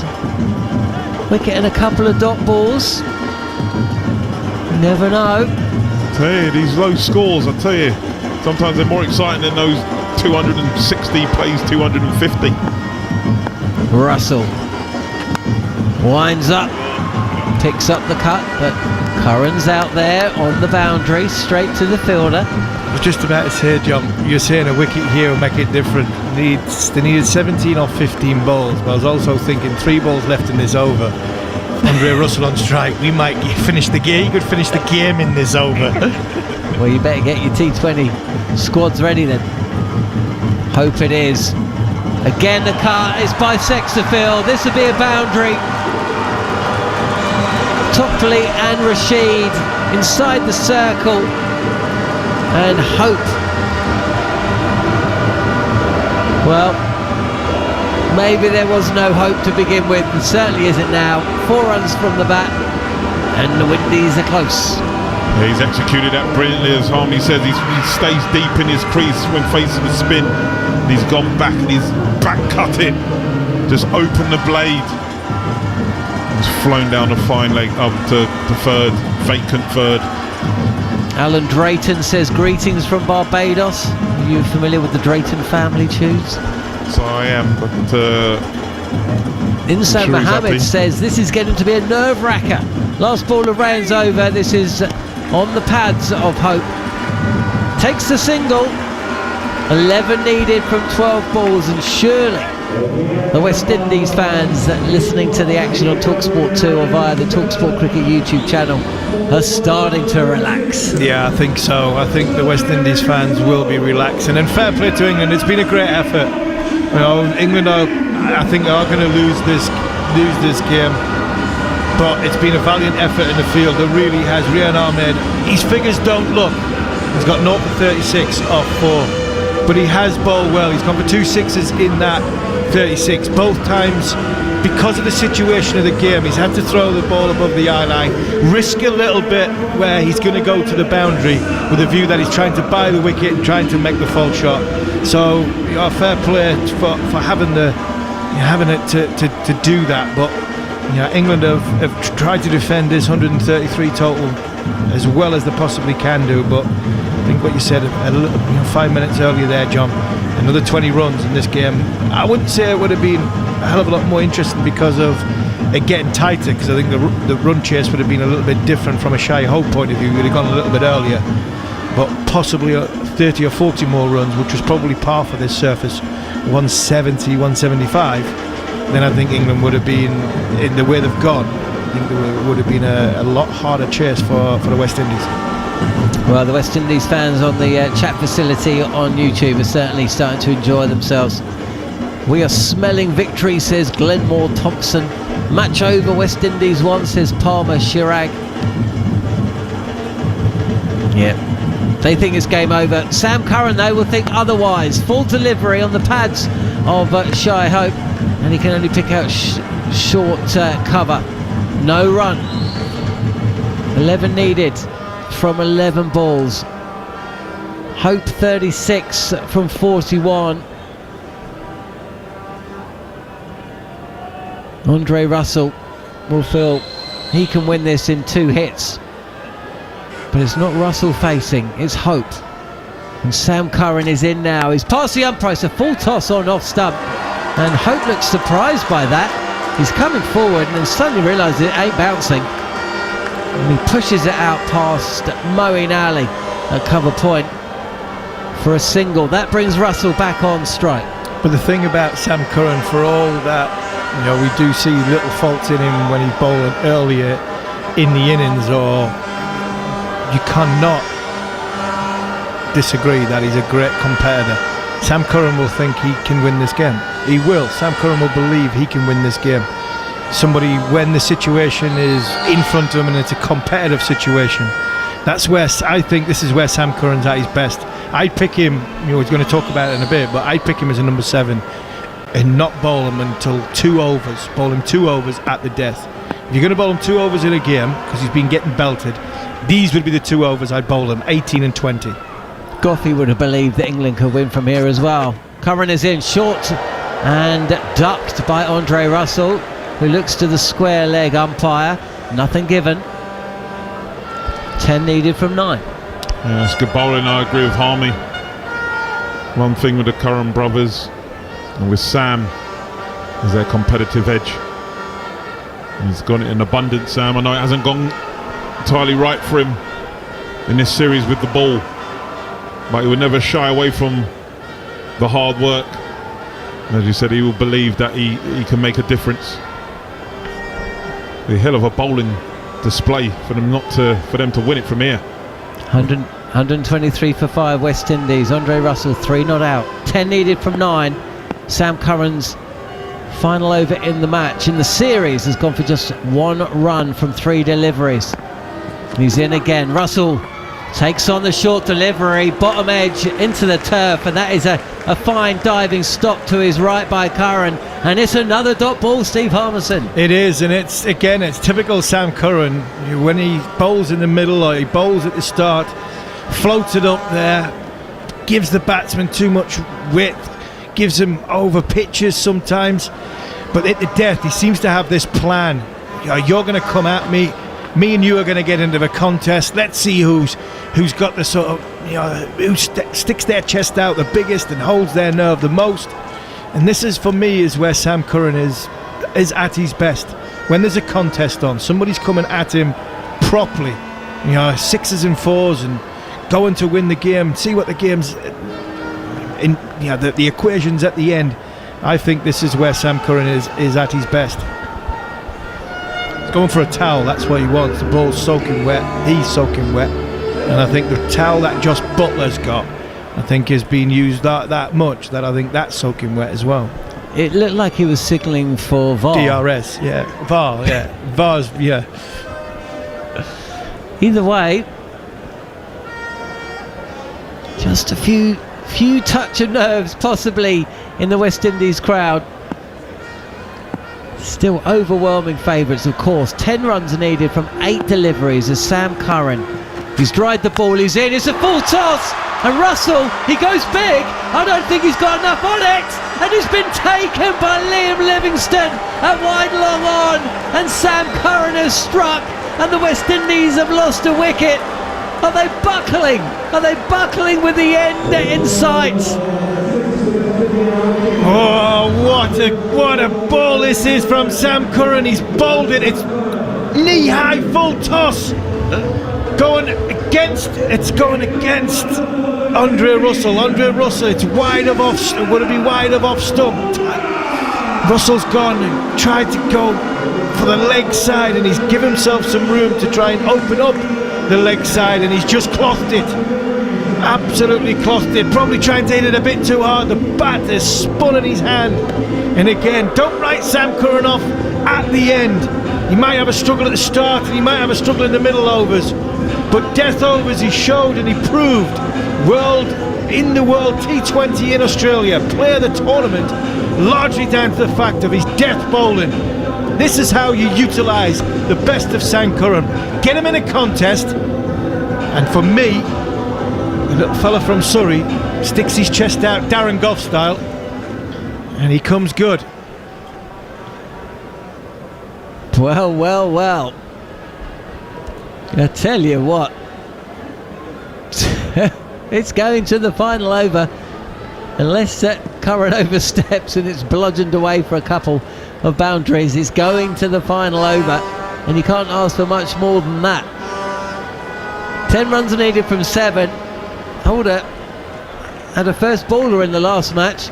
This is seen as a free hit. Last ball of the 19th. Curran is in. It's a full toss again. And Rashid. Oh, there's a chance of a run out. And I think that Sam Curran has stuck his hand in the way of the ball and prevented it from hitting the stumps of the non-strikers. Holder might have been in. We'll have to have a little look at a review. But it is all going on out there. 1 run taken and 9 runs needed from the final over for the West Indies to win this match. Oh, direct hit, he was gone. And I tell you, for England, the right man is now on strike. Shai Hope is going to be on the non-strikers end to face this last over. That was quality from Sam Curran, only going for 2 and getting a dangerous man in Dre Russ and Chris Wokes. It's an important 6 balls, 9 a win. Well, you could say that, Tunes, an important 6 balls. It certainly is. Who'd have thought at the end of this 5-match series we'd find ourselves here with the West Indies needing 9 runs from 6 deliveries. We can have a super over. Hold the train. And Chris Wokes is going to bowl it. Holder has edged to the offside. He's gone long, but he's got an inside edge. There's a chase by Rayan Ahmed at square leg. He's hauled the ball down, but not before Hope gets back to enable Holder to complete 3 runs. Yeah, free hit, like we said, the last ball of the 19th over. It was a free hit for Jason Holder. Can he get it into the field where Shai Hope gets back on strike, and where you didn't want him to hit it, it's gone down a fine leg, and Rayan Ahmed's did brilliant. He saved the run, but unfortunately they've getting 3 and informed Shai Hope 37 off 42 balls.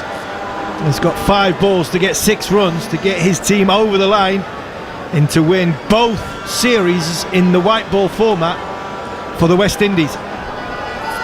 Pressure wherever you look. Will it be a fielding mishap? Will it be a great bit of bowling? Will it be a big shot? It's Shy Hope facing up. Wokes is in, he's given it whip. He's absolutely blazed it. High and handsome over extra cover. Shy Hope wins it with a 6. He breaks English hearts. The Windies see it home. They were wobbling, but they didn't fall. And it's the Windies who have won this 5-match series 3-2. They've beaten England on the night by 4 wickets.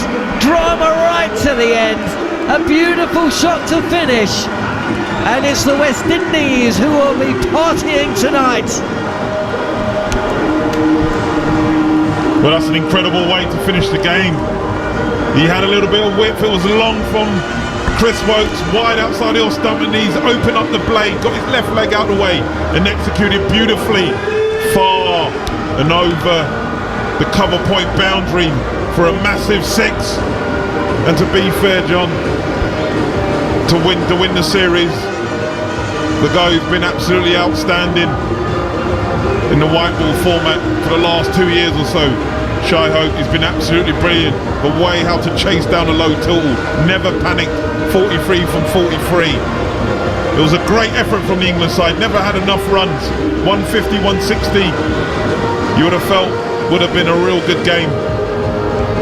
But the West Indies just getting over, winning it 3-2 in the series. They were 2-0 up, and then England came back with 2 massive wins. It was all on this game, and the West Indies in the field were fantastic with the ball and in the field, and then the batting. It was that man, Shy Hope, seeing his team home for a fantastic series win against a very strong England side. Yeah, and you can see what it meant on the West Indies bench. Rodman Powell celebrating, engulfed by his teammates.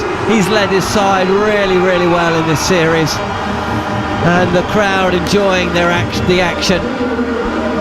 And maybe there is just a little bit of hope for the T20 World Cup as well. Darren Sammy, he's down on the pitch.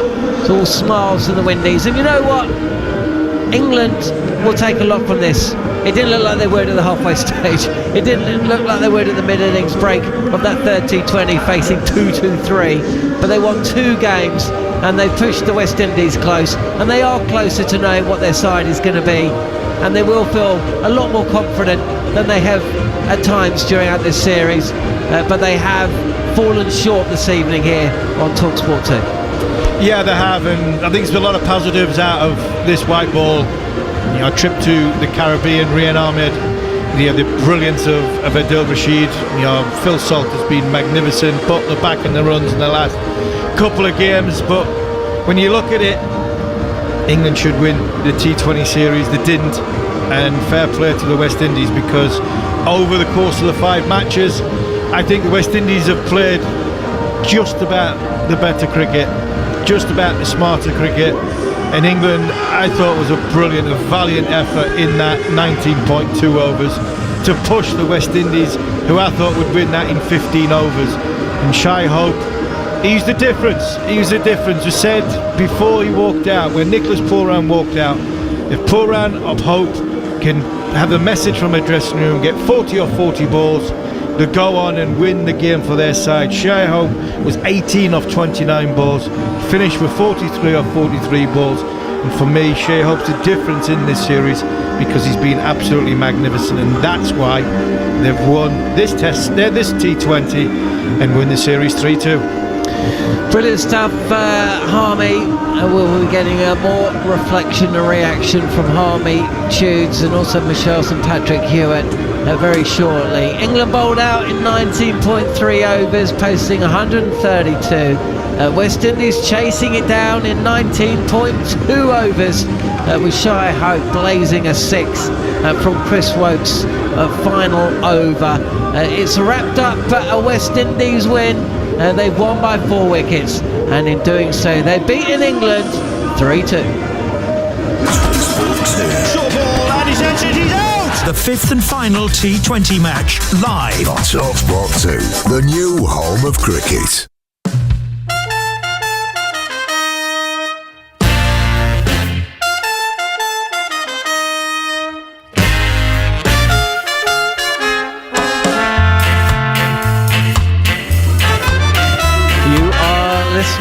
watching to Following On, the podcast that's available via the Following On podcast feed every week and also on the TalkSport Cricket YouTube channel. I'm John Norman, and for the next 20 minutes or so, alongside Michelle St Patrick Hewitt and also Steve Harmison, as we look back on a 4-wicket win for the West Indies over England, which has sealed a 3-2 series win in this 5-match T20 series. England bowled out inside 20 overs for 132, and the West Indies were made to fight for every single run along the way. They lost wickets. England was still in it. A brilliant 19th over from Sam Curran meant that the Windies went into that final over with still a little bit of work to do, but Shai Hope put it to bed with a beautifully hit laced 6 over extra cover to spark some scenes, I tell you.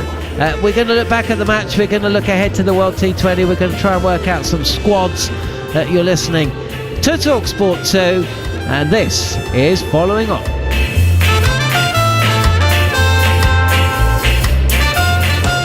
Well, Michelle, you said West Indies would win the series, and West Indies did win the series. Indeed, I did, and not one to... No, I won't blow. But no, do you know what? What I will say is, after the fourth T20 on Tuesday, we had a discussion on Following On, and I remember it well, where we said, what happens if West Indies win, right? And they win the final game. How, in sport, we're so big on narrative, and how will the narrative change now that England didn't come back and win the series? And similarly in the Caribbean, how will the narrative change now that West Indies have won the series? So I believe that some people will be very quick on the West Indian side. Some people will be very quick to say this is even more evidence of the Darren Sammy revolution. They beat India 3-2 in the summer. They beat South Africa away earlier on this year, and now they've beaten England 3-2 at home as well. And some will be quick to rush and say West Indies have to be considered one of the dark horses or favourites for the World Cup. I'm not going to go down that line, right? Similarly with England, and obviously Harmy will get into it, will there now be an eagerness for some to go down a narrative of this is further evidence that England aren't where they should be, and so on and so forth, almost not focusing on the fact that in the third and the fourth game England played really well. Do you see what I mean? So I'm reluctant to kind of come with a great big statement as to what does this show, but what fundamentally it should show the West Indians, and what I will focus on, is that they have shown now 3 series in a row that they can compete against teams that are deemed to be better than them. I mean, they've beaten England, they beat India, correct, and South Africa. Yeah. I mean, that's 3 pretty good teams. Yeah, I get that, and then you go, wow, is the West Indies on the up and up? But then you see the sign of the times, because in between the 4th game and the 5th game, they pick a test squad with 7 debutants going to Australia. So you just worry where the West Indies cricket's going to be at. So I don't know about you, John, or Mash, that June's a hell of a long way away in West Indies cricket. 100%. You're right, though. I mean, I don't think that either of these two sides come away from this series with many people saying absolutely, undeniably, ultimate truth time, they're going to win the T20 World Cup.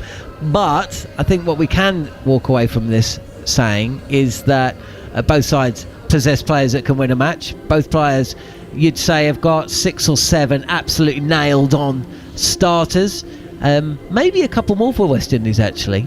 But of course, we also have to remember this is as close to the strongest T20 side West Indies are going to be able to put out the park, and England have got a few to come in.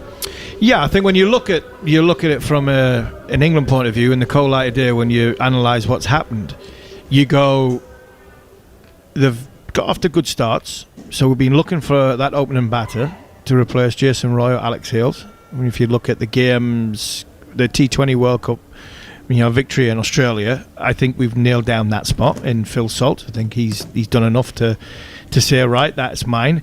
We've been poor at the death, really poor at the death, and we've been poor leading into the death of taking wickets with Adil Rashid apart. I think Rian Ahmed is showing every time he puts on an England shirt, he's getting better and better, and he's getting more experience, which is great for a 19-year-old. And I think the death side of it, and the number 4 spot, number 3, number 4 spot, I think, which is a key pivotal role, are players that have to come back. So the death spot, I would imagine, if Jofra Archer's bowling and playing for his school side in Barbados now, the likelihood is he's going to be fit for the World T20. So if he's going to be fit for the World T20, Mark Wood's going to be fit for the World T20, and Ben Stokes comes back into that number 4 spot, all of a sudden with Phil Salt at the top, who's probably ticked the box and got his inked into that number 1 spot, you're now looking at the areas that England have got questions over the last probably 3 weeks, which is bowling at the death, and maybe it's that man for all, that Shai Hope man for all situations in the middle. Then England haven't got to worry about that because they've got Ben Stokes to come back, and they've got Johnny Bairstow, and they've also got Mark Wood and Jofra Archer. Fingers crossed from an Archer point of view. So I don't think all's lost in this series. I think there's been a lot of positive stuff being played from both sides, and when you look at it, I think some of our key players have been put under pressure in under pressure situations. Some of them cracked, some of them have performed, and I think put that all into the melting pot. I think England now are 99% certain, without them Pakistan 3 games coming up in the summer, T20. I think Matthew Mott and Josh Bottler can go to the Caribbean and to America knowing now what their 15 is. Well, let's try and name the 15 then. I think we've both agreed that Buttler and Salt are opening. Yeah. I think we feel that Bairstow will be at 3. Yeah, before we go on, I think England have gone from looking at the players in the list to actually how are we gonna hit the World Cup, and I think that's power at the top. So 1, 2, and 3 will be the power play players, where they go ultra aggressive in the power play. They've got 2, for me, they'll have 2 players in the middle order for all situations, like what Shai Hope's done. The 6 hitting all-rounders in the middle, which served them well during the last T20 World Cup victory. And I think this is the most important thing, and this is where they've been lacked in this series. I think they need a new ball bowler who can take wickets, and one of them new ball bowlers has to bowl at the death, and I think that's where Archer comes into it. So I think that will be the game plan, the template that Buttler and Mott and Key and Luke Wright and the management team look to try and fill the 15 players with. I think that will be the game plan. I should say, by the way, that Moti was named player of the match today. Phil Salt was named player of the series. We are going to be looking back, and Sam Ellard, Cameron Ponsonby are going to be releasing a podcast tomorrow as well. That'll be available via the following on podcast feed. We will talk about this game as well, but we're just trying to put together our squad. So Livingston at 4. Does he retain that place at 4? No, not for me. Stokes at 4. I'm going Salt, inked in. Buttler, inked in. Yep. Bairstow, inked in at 3. Agreed. Stokes at 4. Right. Brook at 5. Okay, so they're going to change things around then? Yeah, but I don't think they're changing things around. I just think they've tried somebody because that one key component is not there, which is Ben Stokes. Okay. And Livingston for me would be at 6. Okay, well, I think we're agreed there. Does Ali play? Yeah, I was about to ask that. Yeah. For me, I'm looking at it's that Ali Curran role, depending on surfaces, depending on areas. I think one or the other. I'm trying to work out how I can get them both in my side, and if anything, you're basically saying it's Ali, Livingston and Curran for 2 spots in my team, with Archer, Rashid, Wood and Topley. I think Reece Topley has to play. Let's break away from this. Let's head out to the middle. Sam Ellers with Reece Topley. Like I said in the ODI series, all I need to do for my team is win games, man. And today was a different situation. Obviously, I didn't need to score at a certain rate, but the key was to stay at the end. As long as I stay at the end, I'm sure we're going to win the game. And was that your mentality throughout? I've got to just bat through here, and if I do that, we win. Yeah, we know that we got very good strikers in the team. We needed someone to really play as deep as possible, and that was my role today. From the halfway stage, the guys told me to just bat all the way to the end. As long as I do that, we're going to win the game. We've seen England in the last couple of games bat incredibly well. To restrict them to 133, how much credit do you have to give to the bowlers? And was it hard to bat out there early on? Did it look like a hard wicket to get going on? It definitely wasn't the same wicket as last game, I can tell you that for sure. It was a bit up and down, a bit too pace, and some of the balls are keeping a bit low. But I must commend the bowlers for the effort that they put in. Having to bounce back after those last 2 games, we really took a beating. the last 2 games. So to see the guys come back and play the way they did, I must commend them for sure. What were the conversations over the past couple of days after a couple of defeats? What did Rodman say to the team? We had a pretty long meeting and we discussed some specific plans, especially to Salty. We said we couldn't let them get off in the power play. That was the main focus today, to try to restrict the power play, control the power play. And we saw that the trend was, as long as we control the power play, then we found ourselves in good stead going on for the rest of the game, and we usually come up victorious at the end of that.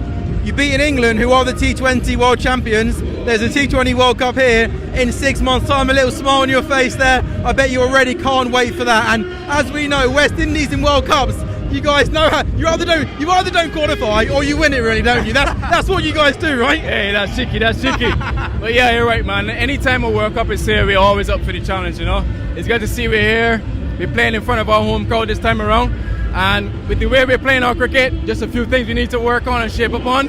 But I can see us peaking at the right time, and we're going to have a great tournament coming up in a few months. It feels like everyone in the Caribbean, though, is well and truly behind this team. Do you get that impression that, you know, people are sitting up and going, oh, hang on a minute, Russell's back, the big boys are here? Do you get that impression when you're out and about the streets? Most definitely. I'm feeling a different vibe, man. The West Indian people, they always come out and support, but I can feel a different buzz now. It seems as though they're really, really out behind us. I can feel that. I can feel as though there's a 12th man out there.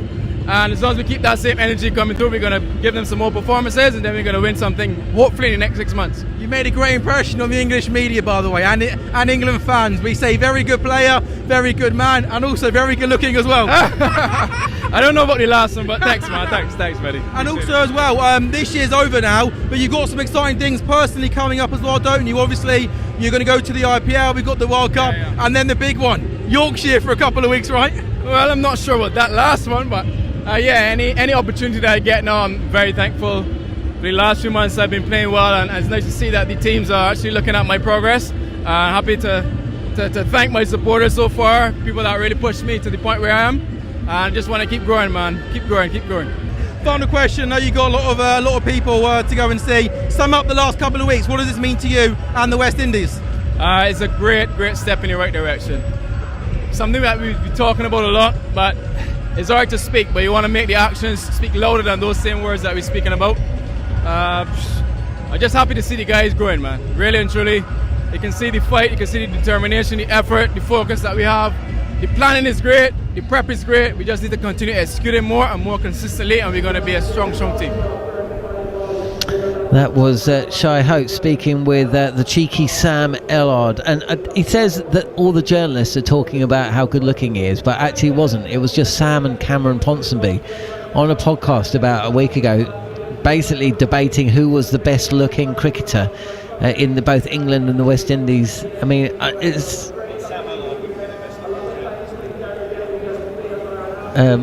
well, I think I'm not sure your mic was on there, but no, Sam Ellard wouldn't feature in the list of best-looking journalists. It might just be too loud in my cans. I think your microphone was on. So where were we with the squad? We got to about the Moeen Ali, Sam Curran conundrum. Rashid's in, of course. I mean, the fast bowling, if Wood and Archer are back, actually looks pretty rude, doesn't it? You've got because Topley is picking up wickets and he's looking dangerous, and he's got left arm, and he's about 10'10". You know, he is a quality individual. He did it again today. Sam Curran at the death. That's where we're going to bowl him.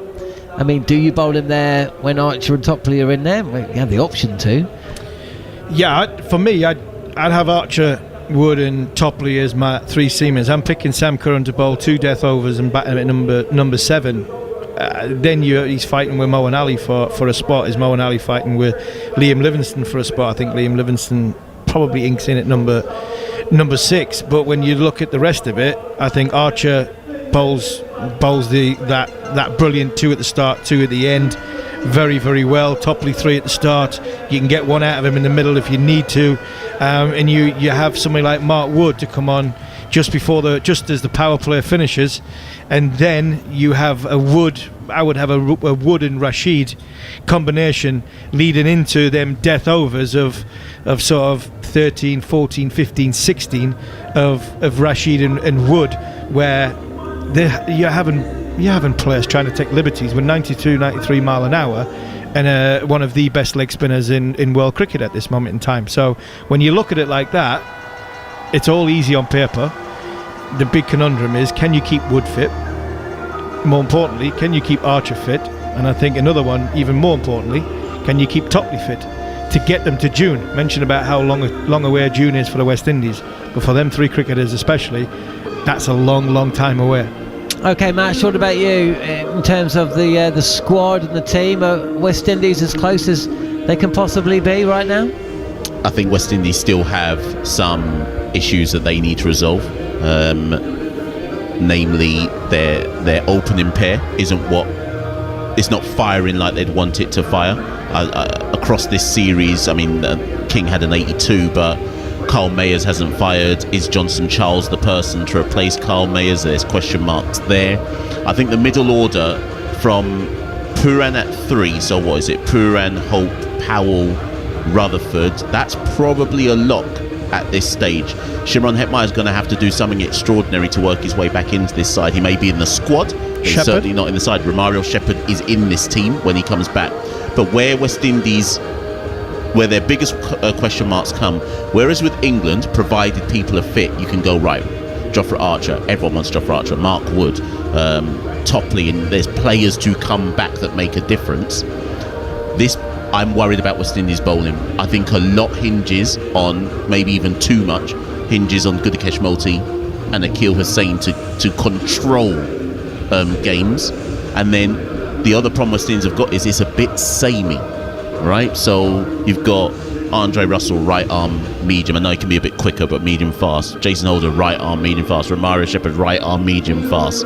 Alzari Joseph. Alzari Joseph and O'Shane Thomas. West Indies need to make a decision that is it better to go in with two out-and-out quicks and then your cadre of medium-fast players. So they will have to make a difficult decision. Really and truly, Jason Holder, Andre Russell and Romario Shepherd, it should be 3 people fighting for 2 positions. They can't all or shouldn't all be playing in the same team. And then lastly, which I'll just end with, England have a left-arm seamer in Reece Topley. I think this West Indies attack needs a left-arm seamer. You have to have variety.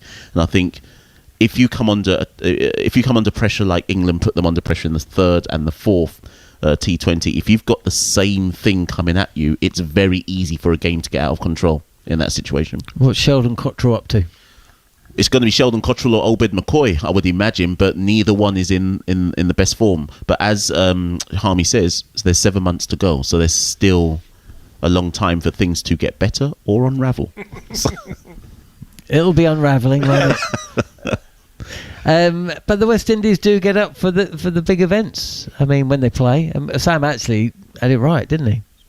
Yeah, and to be fair, Darren Sammy has to take a lot of credit. When Darren Sammy got I don't know if the listeners know this, but when Darren Sammy got the head coach's job, it wasn't met with unanimous agreement in the Caribbean, unsurprisingly. Yeah, I was going to say, is anything ever met unanimously? Some people in some quarters in the media, they felt he did not have the requisite coaching credentials to be taken on a job as big as the West Indies. But if there's something that Darren Sammy does have the credentials in, it's taking a disparate collection of players from all around the region who all have their different cultural sensibilities, as we saw in 2012 and then in 2016 in the T20 World Cup. He's a good manager, and I think that's the biggest impact he's had on this West Indies team. Let's head back to the ground. Sam Elliott with the England skipper Jos Buttler.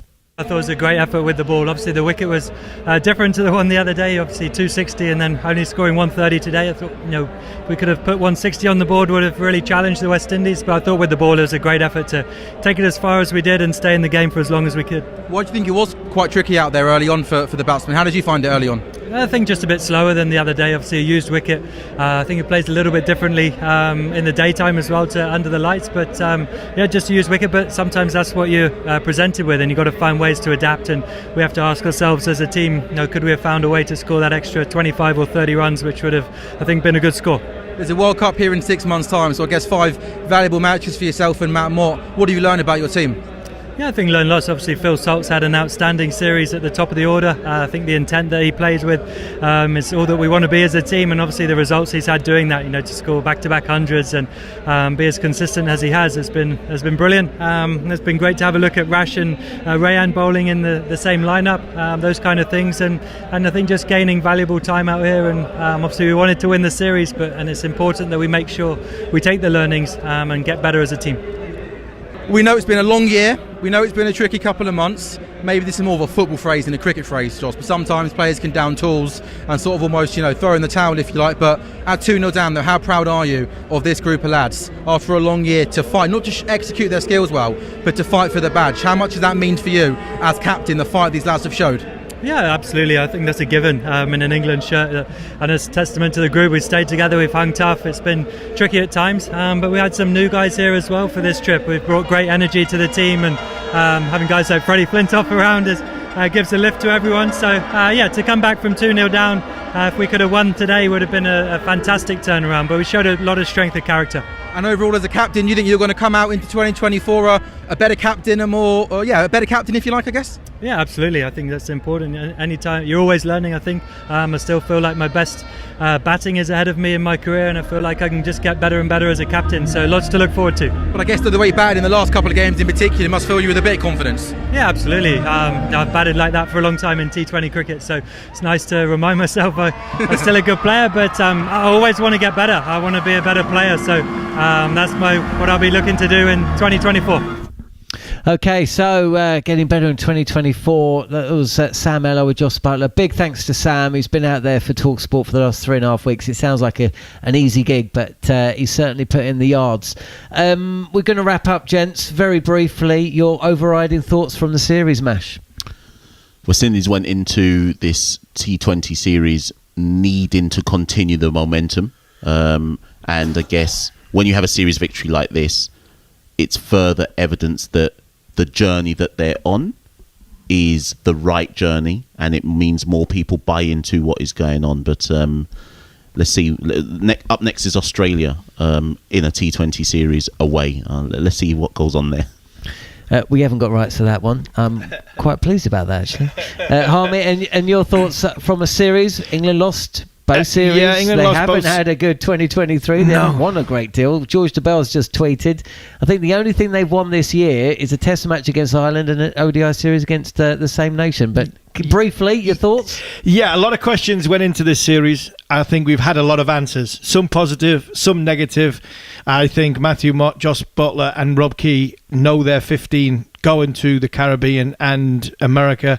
And I think that, for me, is positive because the roles that needed filling, I think, got filled. Brilliant stuff. Big thanks to Alex Tudor, Steve Harmison and Michelle St Patrick Hewitt and Sam Ellard for all the work in front of the mic, and of course Scott Taylor behind it. That's it for TalkSport 2's coverage of the West Indies series against England. It didn't go England's way in the ODIs or the T20s, but we hope you enjoyed our coverage. Coming up here on TalkSport 2, it's the best of following on.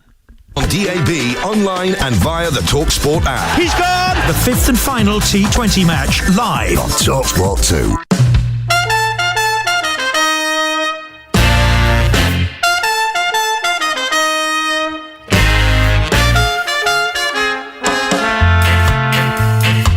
2. You're listening to the best of the Following On podcast from TalkSport 2. The Following On podcast highlights the very best of TalkSport's cricket coverage with in-depth